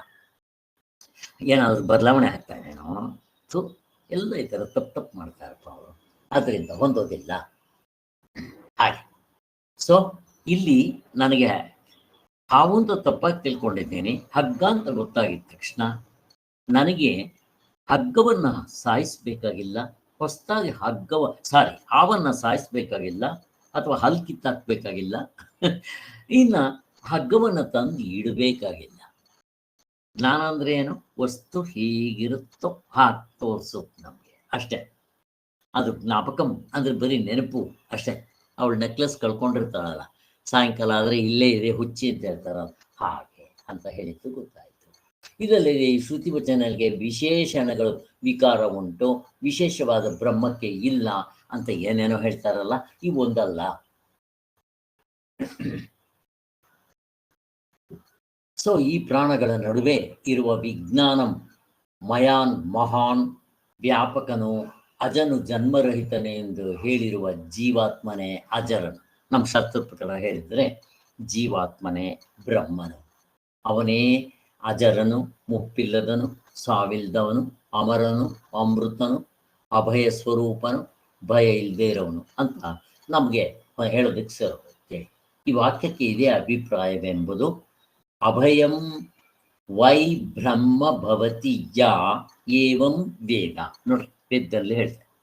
ಅದರಿಂದ ಅವನು ಅಭಯವಾದ ಬ್ರಹ್ಮವೇ ಆಗುವನು. ಇದೇ ಕರೆಕ್ಟ್ ಆಗಿದೆ. ನಿಮ್ಮ ಪ್ರಕಾರ ಚಿತ್ತು ಈಗಿನ ವೇದಾಂತಿಗಳು ಹೇಳೋದು ಹೊಂದೋದಿಲ್ಲ. ಇದಲ್ಲದೆ ನಿಮ್ಗೆ ಇನ್ನೂ ಶಾಸ್ತ್ರದ ಇದು ಬೇಕಾ? ಚಾಂದಿಕ್ಯ ಉಪನಿಷತ್ನಲ್ಲಿ ಏನು ಹೇಳ್ತಾರೆ? ಆ ಬ್ರಹ್ಮವು ನಾನು ಬಹುವಾಗುವೆನು ಅಂತ ಅಂದು ಆಮೇಲೆ ಬಹುವಾಯಿತು. ನೋಡ್ರಿ, ಮೊದಲು ಅದು ಒಂದೇ ಇತ್ತು, ಆಮೇಲೆ ಬಹುವಾದನು. ನಮ್ಮಲ್ಲಿ ಬಹು ಆಗೋದು ಅಂದ್ರೆ ಹಿಂಗೆ, ಆತ್ಮನೇ ಈ ರೂಪವಾಗಿ ತೋರಿಕೊಳ್ತಾ ಇದ್ದಾನೆ ಅಷ್ಟೇ. ಅವನೇನು ಬದಲಾವಣೆ ಆಗಲಿಲ್ಲ. ಅದು ತಿಳ್ಕೊಬೇಕಷ್ಟೆ.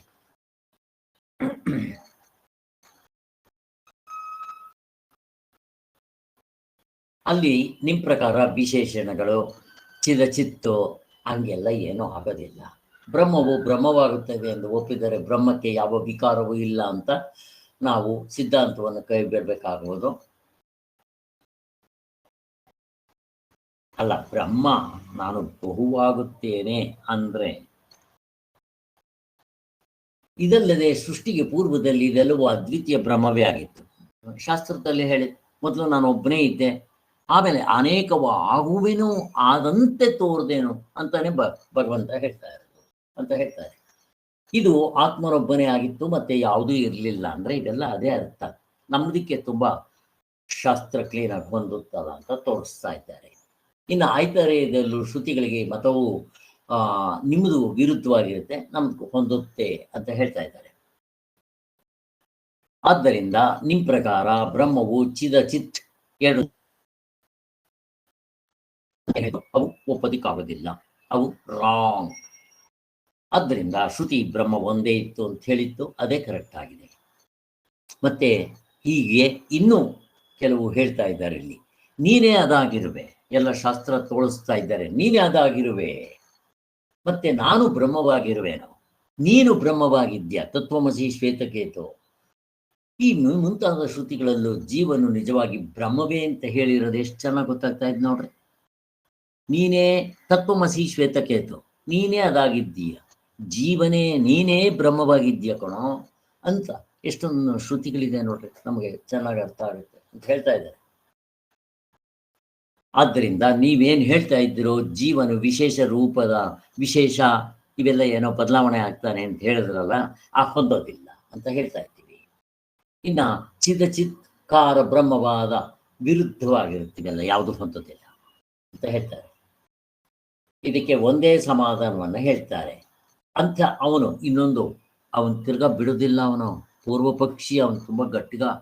ಅವನೇನು ಹೇಳ್ತಾನೆ, ಅಲ್ಲ ಸ್ವಾಮಿ, ಅಂತರ್ಯಾಮಿ ಬ್ರಾಹ್ಮಣದಲ್ಲಿ ಪೃಥ್ವಿ ಮುಂತಾದ ಅಚೇತನಗಳು ಆತ್ಮನು ಪರಮಾತ್ಮನ ಶರೀರವೆಂದು ಸ್ಪಷ್ಟವಾಗಿ ಹೇಳಿದೆಯಲ್ಲ.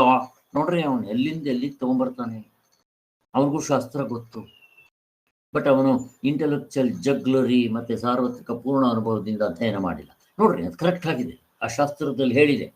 ಇಲ್ಲಿ ಅಂತರ್ಯಾಮಿ ಬ್ರಾಹ್ಮಣದಲ್ಲಿ ಏನಂತ ಹೇಳಿದೆ, ಸ್ವಾಮಿ ಪೃಥ್ವಿ ಮೊದಲು ಅದೊಂದೇ ಇತ್ತು, ಅದು ಪರಮಾತ್ಮನ ಶರೀರವೆಂದು, ಪೃಥ್ವಿಯೇ ಮುಂತಾದದ್ದು ಅಚೇತನಾದಗಳು ಆತ್ಮನು ಪರಮಾತ್ಮನ ಶರೀರವೆಂದು ಸ್ಪಷ್ಟವಾಗಿ ಹೇಳಿ. ಅದಲ್ಲಪ್ಪ, ಏನಂತಂದ್ರು,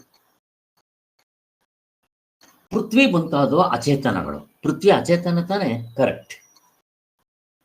ಅದರಲ್ಲಿ ಏನು ಹೇಳಿದೆ, ಪರಮಾತ್ಮನ ಶರೀರವೆಂದು ಸ್ಪಷ್ಟವಾಗಿ ಹೇಳಿದೆಯಲ್ಲ, ಪೃಥ್ವಿ ಅಚೇತನ. ಈಗ ನಿಮ್ಮ ಆ ಅಂತರ್ಯಾಮಿ ಬ್ರಾಹ್ಮಣದಲ್ಲಿ ಹೇಳಿದೆ ಶಾಸ್ತ್ರ, ನೀವು ಒಪ್ಕೋಬೇಕು, ಕರೆಕ್ಟ್, ನಾವು ಒಪ್ಕೊಂತೀವಿ ಅಂತೀವಿ. ಏನಂತ ಹೇಳಿದೆ ಅಲ್ಲಿ, ಪೃಥ್ವಿ ಅಚೇತನ, ಅನಾತ್ಮ, ಪರಮಾತ್ಮನ ಶರೀರ ಅಂತ ಹೇಳಿದ್ದಾನಲ್ಲ, ಇದಕ್ಕೇನು ಹೇಳ್ತೀರಾ ಅಂತ. ದಡ್ಡ, ನೀನು ತಪ್ಪಾಗಿ ಅರ್ಥ ಮಾಡ್ಕೊಂಡು. ಮತ್ತಿನ್ನೇನು ಅಂತಂದ್ರೆ, ಬೃಹದಾರಣ್ಯಕದಲ್ಲಿರುವ ಅಂತರ್ಯಾಮಿ ಬ್ರಾಹ್ಮಣಕ್ಕೆ ಅಲ್ಲಿ ನೋಡು ನೀನು ಸ್ವಲ್ಪ, ಅಲ್ಲಿ ಯಾವುದೋ ಒಂದು ದೃಷ್ಟಾಂತ ಕೊಟ್ಬಿಟ್ಟು ಏನೋ ಅವ್ರು ಹೇಳೋದನ್ನು ಪೂರ್ತಿ ತಗೊಳ್ಳದೆ ಅಷ್ಟು ಮಾತ್ರ ತಗೊಂಡು ನೀನು ಕೇಳಕ್ ಬಂದ್ರೆ, ಬೃಹದಾರಣ್ಯಕದಲ್ಲಿರುವ ಅಂತರ್ಯಾಮಿ ಬ್ರಾಹ್ಮಣಕ್ಕೆ ಅಂತರ್ಯಾಮಿಯ ಸ್ವರೂಪವನ್ನು ಹೇಳುವುದರಲ್ಲಿ ತಾತ್ಪರ್ಯ ಇದೆ ಹೊರತು ನೀನ್ ತಗೊಂಡಿರೋದ್ರಲ್ಲ ಶರೀರ ಇದೆ ಅನ್ನೋದ್ರಲ್ಲಿ ತಾತ್ಪರ್ಯ ಇಲ್ಲ. ಆತ್ಮನ್ ತೋರಿಸೋದ್ರಲ್ಲಿ ತಾತ್ಪರ್ಯ ಇದೆ ಕೊಡೋ ದಡ್ಡ ಅಂತ ಹೇಳ್ತಾ ಇದ್ದಾರೆ. ಅದಕ್ಕೋಸ್ಕರ ಈ ಪೃಥ್ವಾದಿಗಳನ್ನ ಶರೀರ ಅಂತ ಹೇಳಿರೋದ್ರಲ್ಲಿ ತಾತ್ಪರ್ಯವಿಲ್ಲ ಅಂತ ಅಲ್ಲಿ ಅದಕ್ಕೂ ಉತ್ತರ ಕೊಟ್ಟಿದ್ದಾರೆ. ಆಯ್ತಲ್ಲಿಗೆ ಹಾ, ಪರಮಾತ್ಮನಿಗೆ ಶರೀರ ಉಂಟು ಎಂಬ ಅಭಿಪ್ರಾಯ ಬರಲ್ವಾ? ಅದು ಹೊಂದೋದಿಲ್ಲ. ಆದ್ದರಿಂದ ಸಶರೀರತ್ವವನ್ನು ಹೇಳುವುದರಲ್ಲಿ ತಾತ್ಪರ್ಯವಿಲ್ಲ. ಆತ್ಮನಿಗೆ ಅಶರೀರ, ಸಶರೀರ ಅಂತ ಹೇಳೋದ್ರಲ್ಲಿ ತಾತ್ಪರ್ಯ ಇಲ್ಲ. ಆತ್ಮನಿಗೆ ಶರೀರ ಇದೆ ಅಂತ ಎಲ್ಲೂ ಹೇಳಿಲ್ಲ. ಏಕತ್ವವನ್ನೇ ತಾತ್ಪರ್ಯದಿಂದ ಹೇಳುತ್ತಿರುವ ತತ್ವಮಸಿ, ಅದ್ ನೋಡು, ತತ್ವಮಸಿ ನೀನು ಅದೇ ಆಗಿದ್ಯಾ ಅಂತ ಹೇಳಿದ್ಯಾ. ನಿನ್ನ ಶರೀರವನ್ನ ತತ್ವಮಸಿ ಅಂತ ಇದೆಯಾ? ತತ್ವಮಸಿ ಶ್ವೇತಕೇತು, ಉಪಾಧಿಗಳನ್ನ ಬಿಟ್ಟು ನೋಡು ಅಂತ ಹೇಳ್ತಾ ಇದೆ. ಆದ್ದರಿಂದ ಈ ಜಾತಬ್ರಹ್ಮವಾದವು ಶ್ರುತಿಗಳಿಗೆ ಹೊಂದೋದಿಲ್ಲ. ಜಾತಬ್ರಹ್ಮ ಅಂದ್ರೆ ಆತ್ಮನು ಹುಟ್ಟುತ್ತಾನೆ, ಆತ್ಮನಿಂದ ಪ್ರಪಂಚ ಹುಟ್ಟುತ್ತೆ ಅಂತ ಹೇಳೋರು. ಇಲ್ಲಿಗೂ ಮುಗಿಯಲಿಲ್ಲ ಸ್ವಾಮಿ, ಇನ್ನಿವ್ರದು ಇನ್ನೂ ಒಂದು ಕಾರಣದಿಂದಲೂ ಈ ವಾದವು ಶಾಸ್ತ್ರಕ್ಕೆ ವಿರುದ್ಧವಾಗಿದೆ. ಏನು ಇನ್ನೊಂದು ಕಾರಣ? ಬೃಹದಾರಣ್ಯಕದಲ್ಲಿ ಹೇಳ್ತಾ ಇರೋದು, ಏವಂ ವಾ ಅರೇಯ ಮಾತ್ಮಹಾನಂತರ ರೋ ಬಾಹ್ಯ ಕೃಸ ಪ್ರಜ್ಞಾನ ಘನ ಏವ. ದೃಷ್ಟಾಂತ ಕೊಡ್ತಾ ಇದ್ದಾರೆ. ಈಗ ಉಪ್ಪಿನ ಹರಳು ತನ್ನ ಎಲ್ಲ ಭಾಗದಲ್ಲಿಯೂ ಉಪ್ಪಾಗಿರುತ್ತಲ್ವ, ಹಾಗೆ ಬ್ರಹ್ಮವು ಎಲ್ಲೆಲ್ಲಿಯೂ ಇರುವು ಅರಿವು ಆನಂದವೇ ಆಗಿರ್ತಾನೆ ಅಂತ ಹೇಳ್ತಾ ಇದ್ದಾರೆ. ಎಷ್ಟು ಚೆನ್ನಾಗಿ ನೋಡ್ರಿ. ಉಪ್ಪು ಎಲ್ಲವೂ ಉಪ್ಪೆ, ಉಪ್ಪು ಮಯ ಅಂತೀವಲ್ಲ ನಾವು. ಹಾಗೆ ಇವಾಗ ನೀರಿಗೆ ಹಾಕಿದ್ವಿ, ನೀರೆಲ್ಲವೂ ಉಪ್ಪಾಗತ್ತೆ. ಎಲ್ಲಿ ನೋಡಿದ್ರೂ ಉಪ್ಪಿದ್ದೇ ಇರುತ್ತಲ್ವಾ. ಹಾಗೆ ಬ್ರಹ್ಮವು ಎಲ್ಲೆಲ್ಲಿಯೂ ಇರುವು ಅರಿವು ಆನಂದ ಇರದೆ ಅವನು ಯಾತ್ರಿಂದ ಗೊತ್ತಾಯ್ತು? ಅರಿವಿನಿಂದ ಗೊತ್ತಾಯ್ತು. ಮತ್ತು ಅವನೇನು ದುಃಖವ ಅಲ್ಲ, ಆನಂದ ಸ್ವರೂಪ ಅಂತ ಹೇಳ್ತಾ ಇದ್ದಾರೆ. ಬ್ರಹ್ಮವಕ್ಕೂ ಜೀವರಿಗೂ ಜಡ ಪರಮಾರ್ಥಗಳು ಶರೀರ ಶರೀರಿ ಭಾವಿ ಭಾವ ನಾನು ಪ್ರಕಾರವಾಗಿರುತ್ತೆ ಎಂದು ಹೇಳುವ ವಾಕ್ಯವೇ ತಪ್ಪು. ನೀವು ತಿಳ್ಕೊಂಡಿರೋದು ಎಲ್ಲ ತಪ್ಪು. ಬ್ರಹ್ಮ ಜೀವನೇ ಪರಮಾತ್ಮನ ಮೈನಸ್ ಉಪಾಧಿ ಅಷ್ಟೇ. ಉಪಾಧಿಗಳು ಬಿಟ್ಟರೆ ಅವರೇ ಅನ್ನೋದು ನಾವೆಲ್ಲ ಎಷ್ಟೊಂದು ಸಾರಿ ಹೇಳಿದ್ದೀವಿ. ಬ್ರಹ್ಮದಲ್ಲಿ ನಾನತ್ವವನ್ನು ಕಾಣ್ತಾನೆ ಅಂತಂದ್ರೆ ಏನಾಗುತ್ತೆ ಗೊತ್ತಾ? ನೀನು ಸಾವಿನ ಮೇಲೆ ಸಾವು ಕಾಣ್ತೀಯ, ಪುನರಪಿ ಜನನ ಪುನರಪಿ ಮರಣ, ಈ ಸೈಕಲ್ಗೆ ಸಿಕ್ಕಾಕೊಂತೀಯ.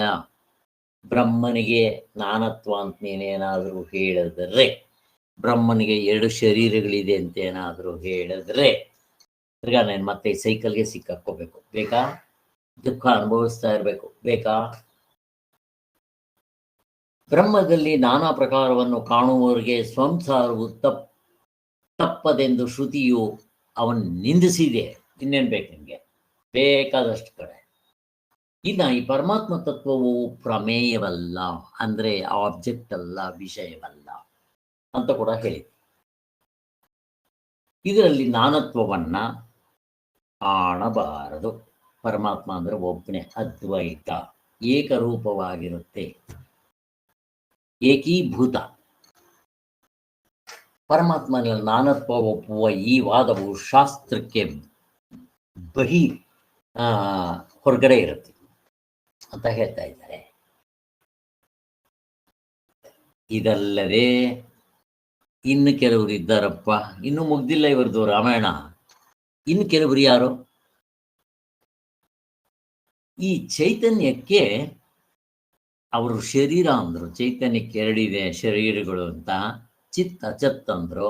ಇವರು ಕೂಡ ಚೈತನ್ಯಕ್ಕೆ ಚಿತ್ತುಗಳು ಶರೀರವು. ಅವರು ಚಿತ್ ಅಚಿತ್ ಅಂದ್ರು, ಇವರು ಚಿತ್ತುಗಳು ಶರೀರಗಳು ಅಷ್ಟೇ. ಎಲ್ಲ ಒಂದೇ ಕಸ.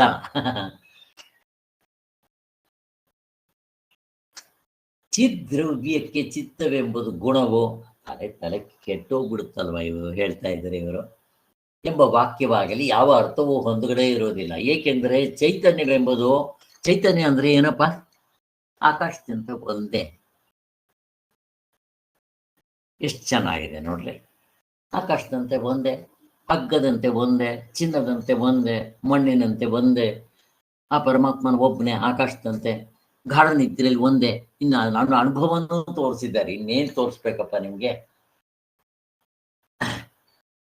ಮತ್ತೆ ಎಷ್ಟು ಚೆನ್ನಾಗಿ ಹೇಳಿದ್ದಾರೆ ನೋಡಿ. ಅದಕ್ಕೆ ಮತ್ತೊಂದು ಸಂಬಂಧವಿದೆ ಅಂತ ಕಲ್ಪಿಸೋದಿಕ್ಕೆ ಬರೋದಿಲ್ಲ. ಆತ್ಮನಿಗೆ ಮತ್ತೊಂದು ಸಂಬಂಧ ಆಗುತ್ತೇನೋ. ಈಗ ಮೇಲ್ಗಡೆ ಆಕಾಶ ಇದೆ, ನೀವಿಲ್ಲಿ ಗಂಧ ಹಚ್ಚಿರಿ, ಅದಕ್ಕೆ ಏನಾದ್ರು ಮೆತ್ಕೊಳುತ್ತಾ ಸಂಬಂಧ ಆಗತ್ತಾ? ಮತ್ತೆ ಏನಾದ್ರು ಸಗಣಿ ಹಚ್ಚಿರಿ, ಹಚ್ಕೊಳ್ತಾ? ಇಲ್ಲ. ಫಿಲಮ್ನಲ್ಲಿರೋ ಸ್ಕ್ರೀನ್, ಅದಕ್ಕೇನಾದ್ರೂ ರಕ್ತ ಗಿಕ್ತ ಕಲೆ ನೀರು ಗೀರು ಬೆಂಕಿ ಹತ್ಕೊಳುತ್ತೇನೋ? ಇಲ್ಲ. ಹಾಗೆ ನಮ್ಮ ಆತ್ಮನಿಗೆ ಗಾಢ ನಿದ್ರೆಯಲ್ಲಿ ನೋಡ್ರಿ, ಅವನು ವೀರಪ್ಪನಾಗಿರ್ಲಿ, ಗಾಢ ನಿದ್ರೆಗೆ ಹೋಗಿದ ತಕ್ಷಣ ಅವನ ಆತ್ಮನಾಗಿರ್ತಾನೆ. ಅವನು ವೀರಪ್ಪ, ಕೆಟ್ಟವನು, ಕೊಲೆ ಮಾಡಿದ್ದೇನೆ, ನನ್ನ ಜೈಲಿಗೆ ಏನಾದರೂ ಅಲ್ಲಿ ಬರೋದಿಲ್ಲ. ಅದಕ್ಕೋಸ್ಕರ ಆತ್ಮನಿಗೆ ಇದು ಯಾವುದು ಅಂಟೋದಿಲ್ಲ. ಅದು ದೃಶ್ಯ ಪ್ರಪಂಚದಲ್ಲಿ ಇದ್ದಂತೆ ತೋರುತ್ತೆ. ನೀವು ಅದು ಬಿಟ್ಟು ನೋಡ್ರಿ, ಮುಗ್ದೋಯ್ತು ಅಂತ ಹೇಳ್ತಾ ಇದ್ದಾರೆ. ಆದ್ದರಿಂದ ಚೈತನ್ಯ ಚಿತ್ ಅಂತ ನಾವು ಏನು ಹೇಳ್ತೀವೋ ಎರಡೂ ಅರಿವೆ. ಚೈತನ್ಯ ಅಂತನ್ರಿ, ಚಿತ್ತು ಅಂತನ್ರಿ, ನಮ್ಮ ಪ್ರಕಾರ ಜ್ಞಾನವೇ, ಅರಿವೆ ಅನ್ನೋದು ನಾವು ಹೇಳ್ತೀವಿ. ಮತ್ತಿನ್ನೂ ಅಂತ ಹೇಳ್ತಾ ಇದ್ದಾರೆ. ಇವಾಗ ದೃಷ್ಟಾಂತದಲ್ಲಿ ದೀಪ, ರತ್ನ ಇವೆರಡೂ ಬೆಳಕನ್ನೇ ಕೊಡುತ್ತೆ. ದೀಪ ಬೆಳಕು ಕೊಡುತ್ತೆ, ರತ್ನವೂ ಕೂಡ ಅದರ ಮೇಲೆ ಸ್ವಲ್ಪ ಬೆಳಕು ಬಿದ್ದರೆ ಅದು ಪಳಪಳ ಅಂತ ಹೊಳೆಯುತ್ತೆ. ಹಾಗೆ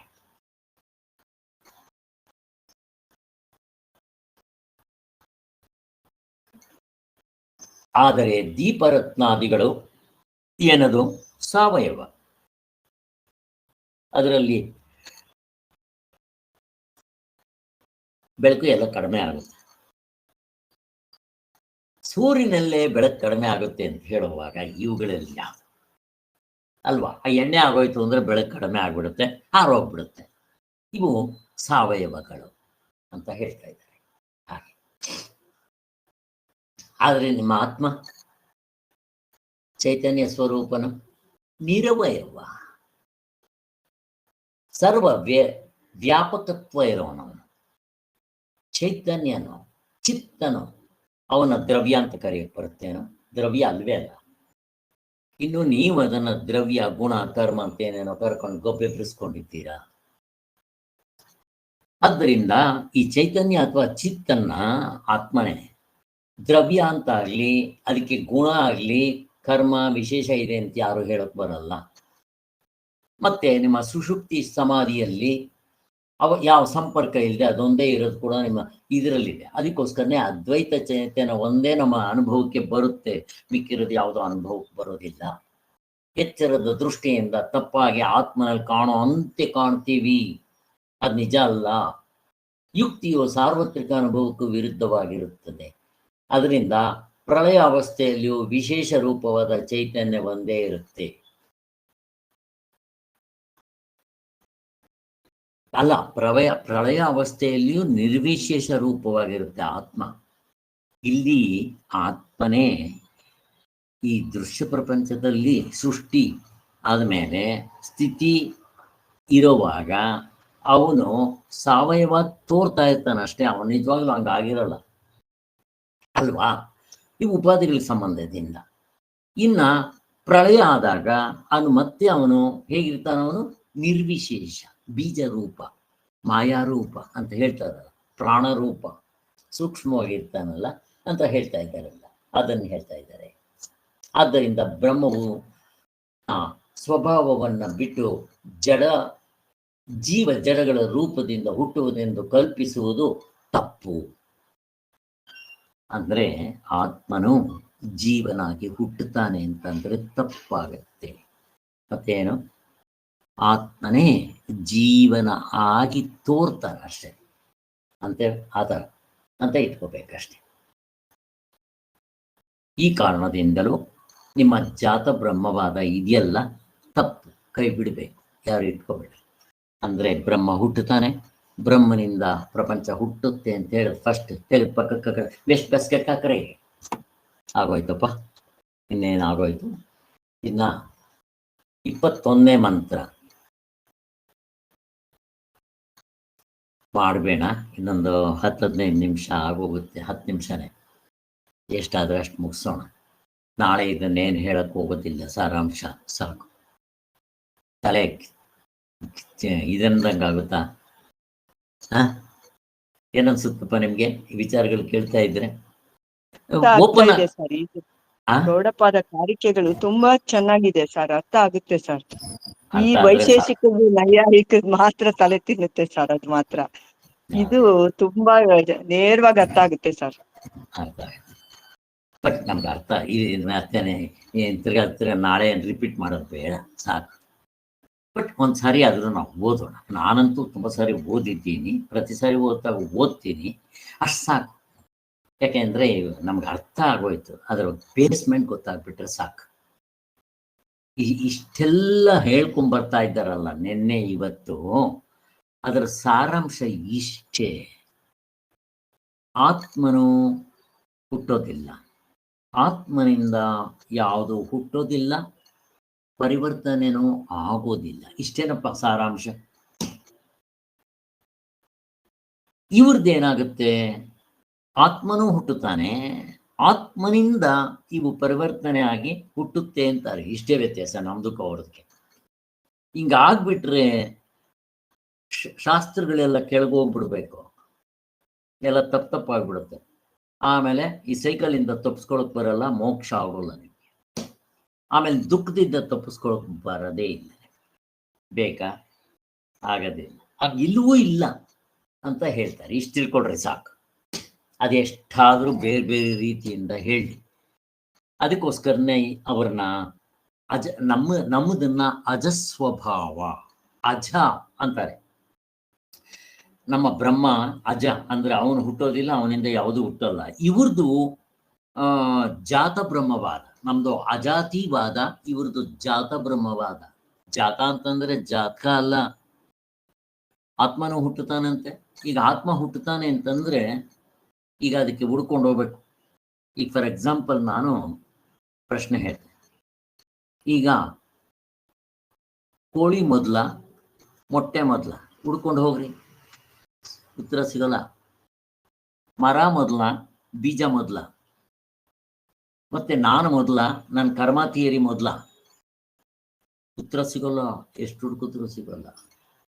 ಹಾಗಾಗ್ಬಿಡುತ್ತೆ. ಇವಾಗ ಕಾರ್ಯ ಕಾರಣ ಅಂತ ಅಂದ್ಬಿಟ್ರೆ, ಆತ್ಮನ್ನ ಕಾರಣ ಅಂತಂದು ಇವನ್ನ ಕಾರ್ಯ ಅಂತ ಅಂದ್ಬಿಟ್ರೆ, ಹಾಗಾದ್ರೆ ಆತ್ಮ ಯಾರಿಂದ ಹುಟ್ಟದ?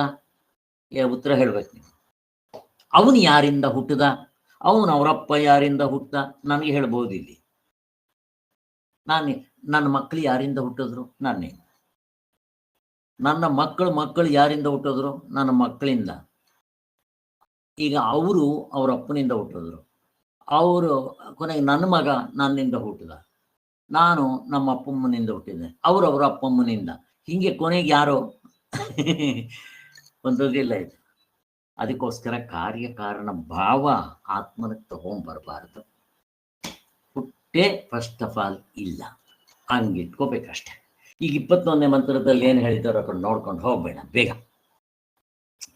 ನ ಭವತ್ಯ ಮೃತ್ಯಂ ನ ಮರ್ತ್ಯಮೃತಂ ತಥಾ ಪ್ರಕೃತೇರನತ್ಯಾ ಭಾವೋ ನ ಕಥಾಂಚದ ಭವಿಷ್ಯತಿ. 21ನೇ ಮಂತ್ರ. ಇಲ್ಲಿ ಇನ್ನೊಂದು 22ನೇ ಮಂತ್ರ ಅದನ್ನು ಹೇಳ್ತಾ ಇದ್ದಾರೆ. ಎರಡನೇದು ಯಾವುದು? 22ನೇ ಮಂತ್ರ. ಸ್ವಭಾವೇನಾಮೃತೋ ಯಸ್ಯ ಭಾವೋ ಗಚ್ಚತಿ ಮರ್ತ್ಯತಾಂ ಕೃತಾಕೇನ ಮೃತಸ್ತಸ್ಯ ಕಥಂ ಸ್ಥಾಸ್ಯಸ್ತಿ ನಿಶ್ಚಲಃ. 22ನೇ ಮಂತ್ರ. ಅದರ ಅರ್ಥ ನೋಡ್ರಿ, ಸುಲಭವಾಗಿ ಅರ್ಥ. ಅಮೃತ ಇರೋದು ಸಾಯೋದಿಲ್ಲ, ಮರ್ತ್ಯವಾಗೋದಿಲ್ಲ. ಮರ್ತ್ಯವಾಗಿರೋದು ಅಮೃತವಾಗೋದಿಲ್ಲ. ಮುಗಿದೋಯ್ತು. ಯಾಕೆ? ಅದ್ರ ಸ್ವಭಾವ ಬದಲಾವಣೆ ಮಾಡ್ಕೊಳ್ಳೋಕೆ ಬರೋಲ್ಲ. ಆದ್ದರಿಂದ ಸ್ವಭಾವದಿಂದಲೇ ಅಮೃತವಾಗಿರುವ ಭಾವವು ಮರ್ತ್ಯವಾಗುವುದೆಂದು ಯಾವ ವಾದಿಯು ಮತವಿರುದ್ಧ, ಆ ವಾದಿಯ ಮತದಲ್ಲಿ ಅಮೃತವಾಗಿರೋದು ವಿಷ ಆಗಬೇಕು. ಆದ್ದರಿಂದ ಅವ್ರದ್ದು ಹೊಂದೋದಿಲ್ಲ ಅಂತಾರೆ. ಈಗ ಆತ್ಮನ ಸ್ವಭಾವ ಏನಪ್ಪ ಅಂದರೆ ಅವನು ನಿತ್ಯ ನಿರವಸ್ಥ, ಅವನು ಅಮೃತ ಸ್ವರೂಪ. ಮರ್ತ್ಯ ಅನ್ನೋದು ಅವನ ಡಿಕ್ಷನರಿಲಿಲ್ಲ, ಅಡ್ರೆಸ್ನಲ್ಲಿಲ್ಲ, ಅದು ಹೇಳ್ತಾರೆ. ಇನ್ನು ನೀವು ಅದನ್ನು ಮರ್ತ್ಯ ಅಂತ ಅಂದರೆ ಎಲ್ಲ ಯದ್ವತತ್ವ ಆಗ್ಬಿಡುತ್ತೆ ಅಂತ ಹೇಳ್ತಾರೆ. ಎಷ್ಟು ವ್ಯತ್ಯಾಸ ಆಗ್ಬಿಡುತ್ತೆ ಇಷ್ಟು.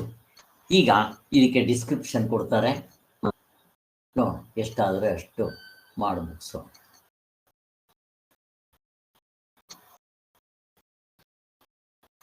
ಈ ಜಾತ ಬ್ರಹ್ಮವಾದ ನೋಡ್ರಿ ಬಂತು. ಜಾತ ಬ್ರಹ್ಮವಾದ, ಅಜಾತಿವಾದ. ಜಾತ ಬ್ರಹ್ಮವಾದ ಅಂದರೆ ಆತ್ಮನು ಹುಟ್ಟುತ್ತಾನೆ, ಯಾವುದರಿಂದ ಅವ್ರನ್ನೇ ಕೇಳಬೇಕು. ಆತ್ಮನಿಂದ ಏನು ಹುಟ್ಟುತ್ತೆ? ಇವು ಅಂತಾರೆ. ಅದು ಅನುಭವ ವಿರುದ್ಧ, ಶಾಸ್ತ್ರ ವಿರುದ್ಧ, ಯುಕ್ತಿ ವಿರುದ್ಧ. ದೃಷ್ಟಾಂತಗಳು ಅದಕ್ಕಿಲ್ಲ. ನೀವೇನಾದ್ರು ಬೇರೆ ದೃಷ್ಟಾಂತ ಕೊಡ್ಬೋದು, ಕಟ್ಕೊಂಡೇನಾದ್ರು. ಇಲ್ಲಿ ಅಮೃತವು ಮರ್ತ್ಯವಾಗಲಾರದು. ಹೆಡ್ಡಿಂಗ್ ಹಾಗೆ. ಅಮೃತ ಅನ್ನೋ ಡಿಕ್ಷನರಿಲಿ ಸಾವು ಅನ್ನೋದು ಇರೋದೇ ಇಲ್ಲ, ಅದಕ್ಕೆ ಅಮೃತ ಅಂತ ಕರೆಯೋದು. ಹಾಗೆ ಇನ್ನು ಮರ್ತ್ಯ ಅನ್ನೋ ಡಿಕ್ಷನರಿಲಿ ಅಮೃತದ ಟೈಟ್ಲೇ ಇರಲ್ಲ, ಅಲ್ಲಿ ಅದರ ಅಡ್ರೆಸ್ ಇರಲ್ಲ. ಅಲ್ಲಿ ಎರಡು ಅಜಗಜಾಂತರ, ಅದ್ವೈತ ದ್ವೈತ, ಅದ್ವೈತ ದ್ವೈತ ಎರಡು ಇಲ್ಲ ಸ್ವಾಮಿ. ಆದ್ದರಿಂದ ಇವರು ಎರಡಿಟ್ಕೊಂಡು ಆಳ್ತಾ ಇದ್ದಾರೆ. ಅಮೃತ ಇದೆ, ಮರ್ತ್ಯ ಇಲ್ಲ. ನೀನು ಮಾಡ್ಕೊಂಡಿರೋದು ಮರ್ತ್ಯ. ಯಾವಾಗಲೂ ಆನಂದ ಸ್ವರೂಪವೇ, ನೀನು ಮಾಡ್ಕೊಂಡಿದ್ಯಾ ಸುಖ ದುಃಖ ಅನ್ನೋದು ಅಷ್ಟೇ. ಹೀಗೆ ತಗೊಳ್ಳಿ ಸಾಕು. ಅದರಿಂದ ಹಿಂದಿನ ಕಾರಿಕೆಯಲ್ಲಿ ಹೇಳಿದ್ದಾಗಿದೆ, ಇದನ್ನೆಲ್ಲ ಬೇಕಾದಷ್ಟು ತೋರಿಸಿದ್ದಾಗಿದೆ. ಆದ್ದರಿಂದ ಎಂದೆಂದಿಗೂ ಅಮೃತ ಸ್ವಭಾವ ಆಗಿರುವ ಬ್ರಹ್ಮವು ಮರ್ತ್ಯವಾದ ಜೀವನ ಆಗುವೆಂಬುದು ಒಪ್ಪಕ್ಕಾಗುತ್ತಿಲ್ಲ. ಜೀವ ಅಥವಾ ಬ್ರಹ್ಮ ನೀವೇನು ಬೇಕಾದರೂ ಹೇಳಿ, ಅವನ ಅಮೃತ ಸ್ವರೂಪ. ಇಲ್ಲಿ ಜೀವ ಅಂದಿದ ತಕ್ಷಣ ಅವನ ಉಪಾಧಿ ಬಿಟ್ಟು ನೋಡ್ಬೇಕು, ಇಷ್ಟೇ. ಲೋಕದಲ್ಲಿ ಸಾಯುವ ಸ್ವಭಾವವಾಗಿರುವ ವಸ್ತುವನ್ನ, ಲೋಕದಲ್ಲಿ ಸಾಯೋ ಸ್ವಭಾವ ಆಗಿರೋದನ್ನ ರತ್ನ, ಮಂತ್ರ, ಗಿಡಮೂಲಿಕೆ ಮುಂತಾದವುಗಳ ಯಾವುದಾದೊಂದು ಪ್ರಯೋಗಿಸಿ ಅಮೃತ ಸ್ವಭಾವವನ್ನಾಗಿ ಮಾಡುವುದನ್ನು ನಾವು ಯಾರೂ ಕಂಡಿಲ್ಲ. ಯಾರದು ನೋಡಿದ್ದೀರಾ? ಸತ್ತಿರೋರ್ನ ಇಲ್ಲಿ ನಮ್ಮ ಆಯುರ್ವೇದದಲ್ಲಿ ಒಂಥರ ಇದೆ ಔಷಧಿ, ಅದ್ರ ಹೇಳ್ತಾರೆ ಅವರು ಮಣಿ ಮಂತ್ರ ಔಷಧಿ. ಹಿಂದೆ ಕೂಡ ಯಾವಾಗಲೂ ಹೇಳಿದ್ದೆ. ಹೀಗೆ ಯಾರೋ ಒಬ್ಬರು ಸತ್ತೋಗ್ಬಿಟ್ರೆ ಅವ್ರನ್ನ ಈ ಮಣಿ, ಅದೇನೋ ಒಂದು ಮಣಿ ಬರುತ್ತೆ, ಅದನ್ನು ಕಟ್ಬೋದು. ಹಾವು ಕಚ್ಚಿದ್ರೆ ಆ ಮಣಿ ಇಟ್ಟರೆ ವಿಷ ಎಳೆದಾಕ್ಬಿಡುತ್ತೆ ಅಂತ ಹೇಳ್ತಾ ಇದ್ರು. ಮಣಿ ಮಂತ್ರ, ಹಿಂದೆ ಮಂತ್ರಗಳು ಹೇಳಿ ಬದುಕಿಸ್ಬಿಡ್ತಾ ಇದ್ರು. ಮಂತ್ರ ಹೇಳಿದ್ದೆ ಮಳೆ ತರಿಸ್ತಾ ಇದ್ರು, ಮಂತ್ರ ಹೇಳಿದ್ದೆ ಇದು ಬೆಂಕಿ ಹತ್ತಿಸ್ತಾ ಇದ್ರು ಮಂತ್ರಗಳಿಂದ. ಮಣಿ ಮಂತ್ರ ಔಷಧಿ, ಗಿಡಮೂಲಿಕೆಗಳು ಆಯುರ್ವೇದದಲ್ಲೆಲ್ಲ ಉಂಟು. ಗಾಂಧೀಜಿಗೆ ಹೇಳಿದ್ರಂತೆ ಯಾರೋ, ಸ್ವಾಮಿ ನಿಮ್ಮಂಥವ್ರು ತುಂಬ ವರ್ಷ ಇರಬೇಕು, ನಾವು ಕಲ್ಪಯೋಗ ಅಂತೇನೋ ಮಾಡ್ತೀವಿ, 21 ದಿವಸ ನಮ್ಮ ಒಂದು ರೂಮ್ನಲ್ಲಿರಬೇಕು, ನಾವೆಲ್ಲ ಮಾಡಿಬಿಡ್ತೀವಿ, ಮತ್ತು ನೀವು ಇನ್ನು 100 ವರ್ಷ ಬದುಕ್ತೀರಾ ಅಂತ ಗಾಂಧೀಜಿ ಹೇಳಿದರಂತೆ. ದೇವರು ನನಗೆ ಎಷ್ಟು ಆಯಸ್ಸು ಕೊಟ್ಟಿದ್ದಾರೆ ಅಷ್ಟೇ ಸಾಕು, ಅದ್ರ ಮೇಲೆ 1 ಸೆಕೆಂಡ್ ಕೂಡ ಬೇಡ ಅಂತ. ಹೆಂಗಿದೆ ಇದು? ಆದ್ದರಿಂದ ಈ ದೇವರ ವಿಚಾರದಲ್ಲಿ ಹೋಗ್ತಾ ಇದ್ರೇನೆ ಹಾಗಿರುತ್ತೆ.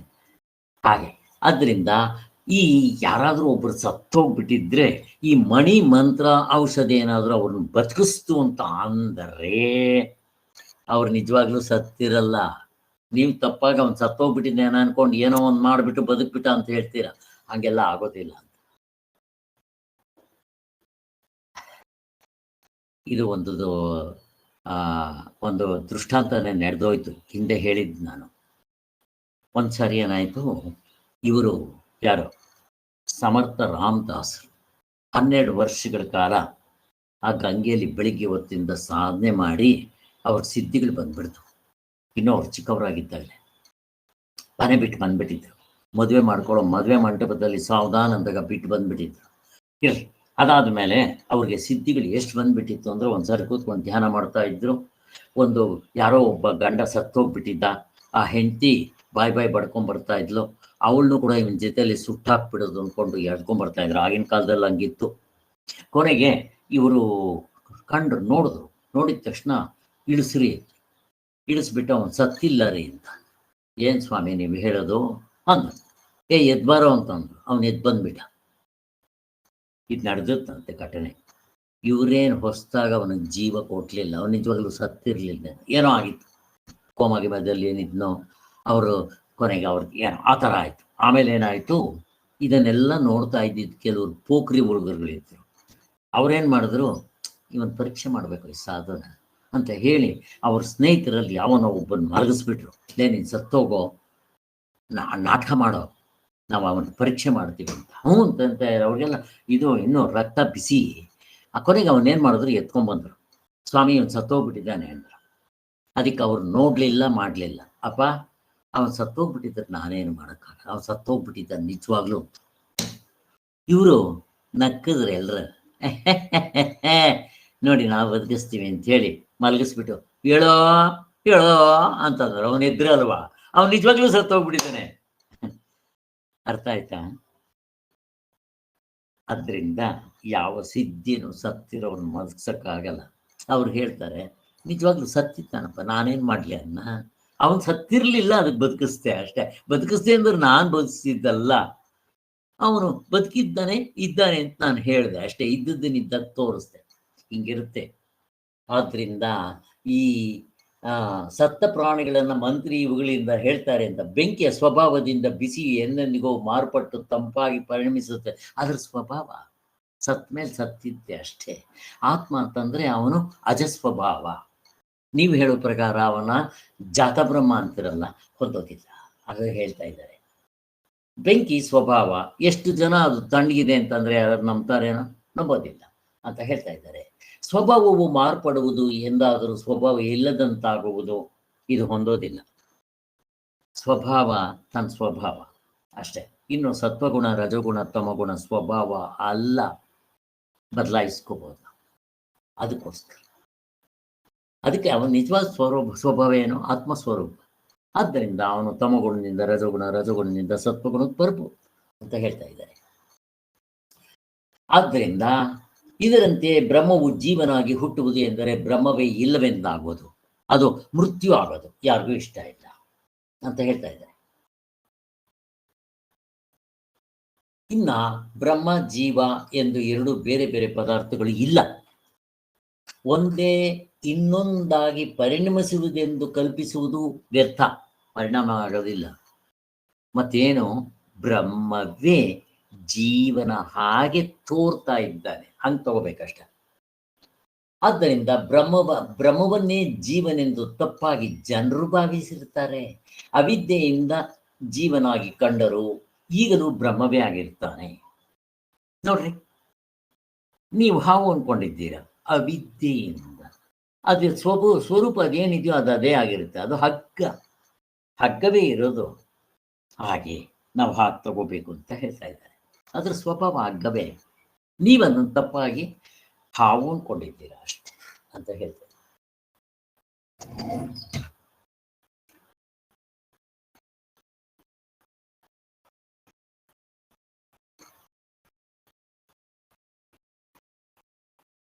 ಇನ್ನ ನಿಜವಾಗಿ ಅಮೃತ ಸ್ವಭಾವದಿಂದಿರುವ ಪರಮಾತ್ಮನೇ ಜೀವನ ಆಗಿರ್ತಾನೆ ಅಂತ ಹೇಳ್ತಾ ಇದ್ದಾರೆ.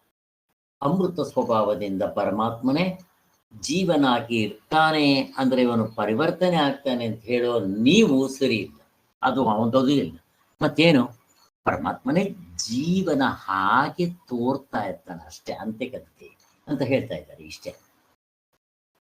ಸ್ವಭಾವ ಎಂದಿಗೂ ಮಾರ್ಪಾಡಾಗೋದಿಲ್ಲ, ಅದು ಚೆನ್ನಾಗಿ ಇಟ್ಕೋಬೇಕು. ಸ್ವಭಾವ ಅಂತ ಆತ್ಮನ ಸ್ವಭಾವ ಏನು, ಇರುವ ಅರಿವು ಆನಂದ. ಈಗ ಬೆಂಕಿ ಸುಡೋದು ತನ್ನ ಸ್ವಭಾವ, ಅದು ಗುಣ ಅಲ್ಲ, ಧರ್ಮ ಅಲ್ಲ.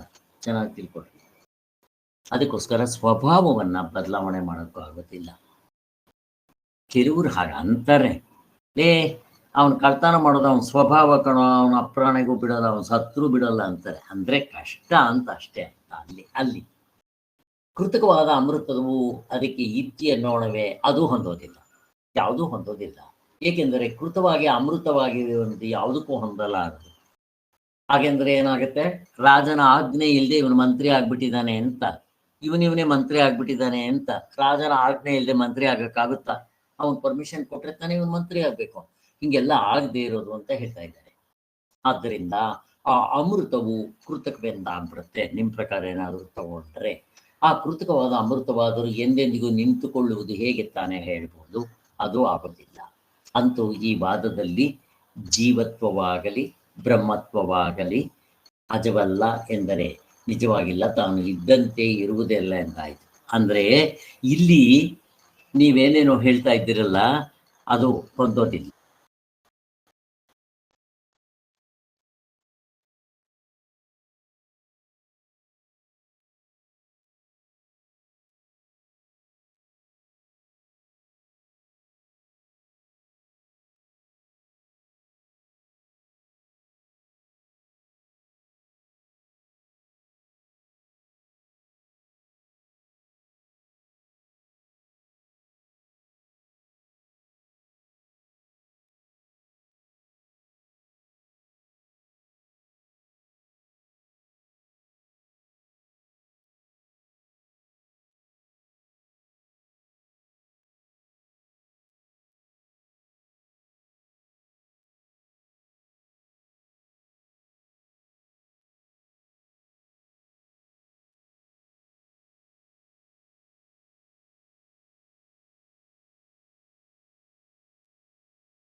ಹೋಗ್ಬಿಡೋಣ ಡಾಕ್ಟರ್, ಏನೋ ಮ್ಯೂಟ್ ಆಗೋಯ್ತು.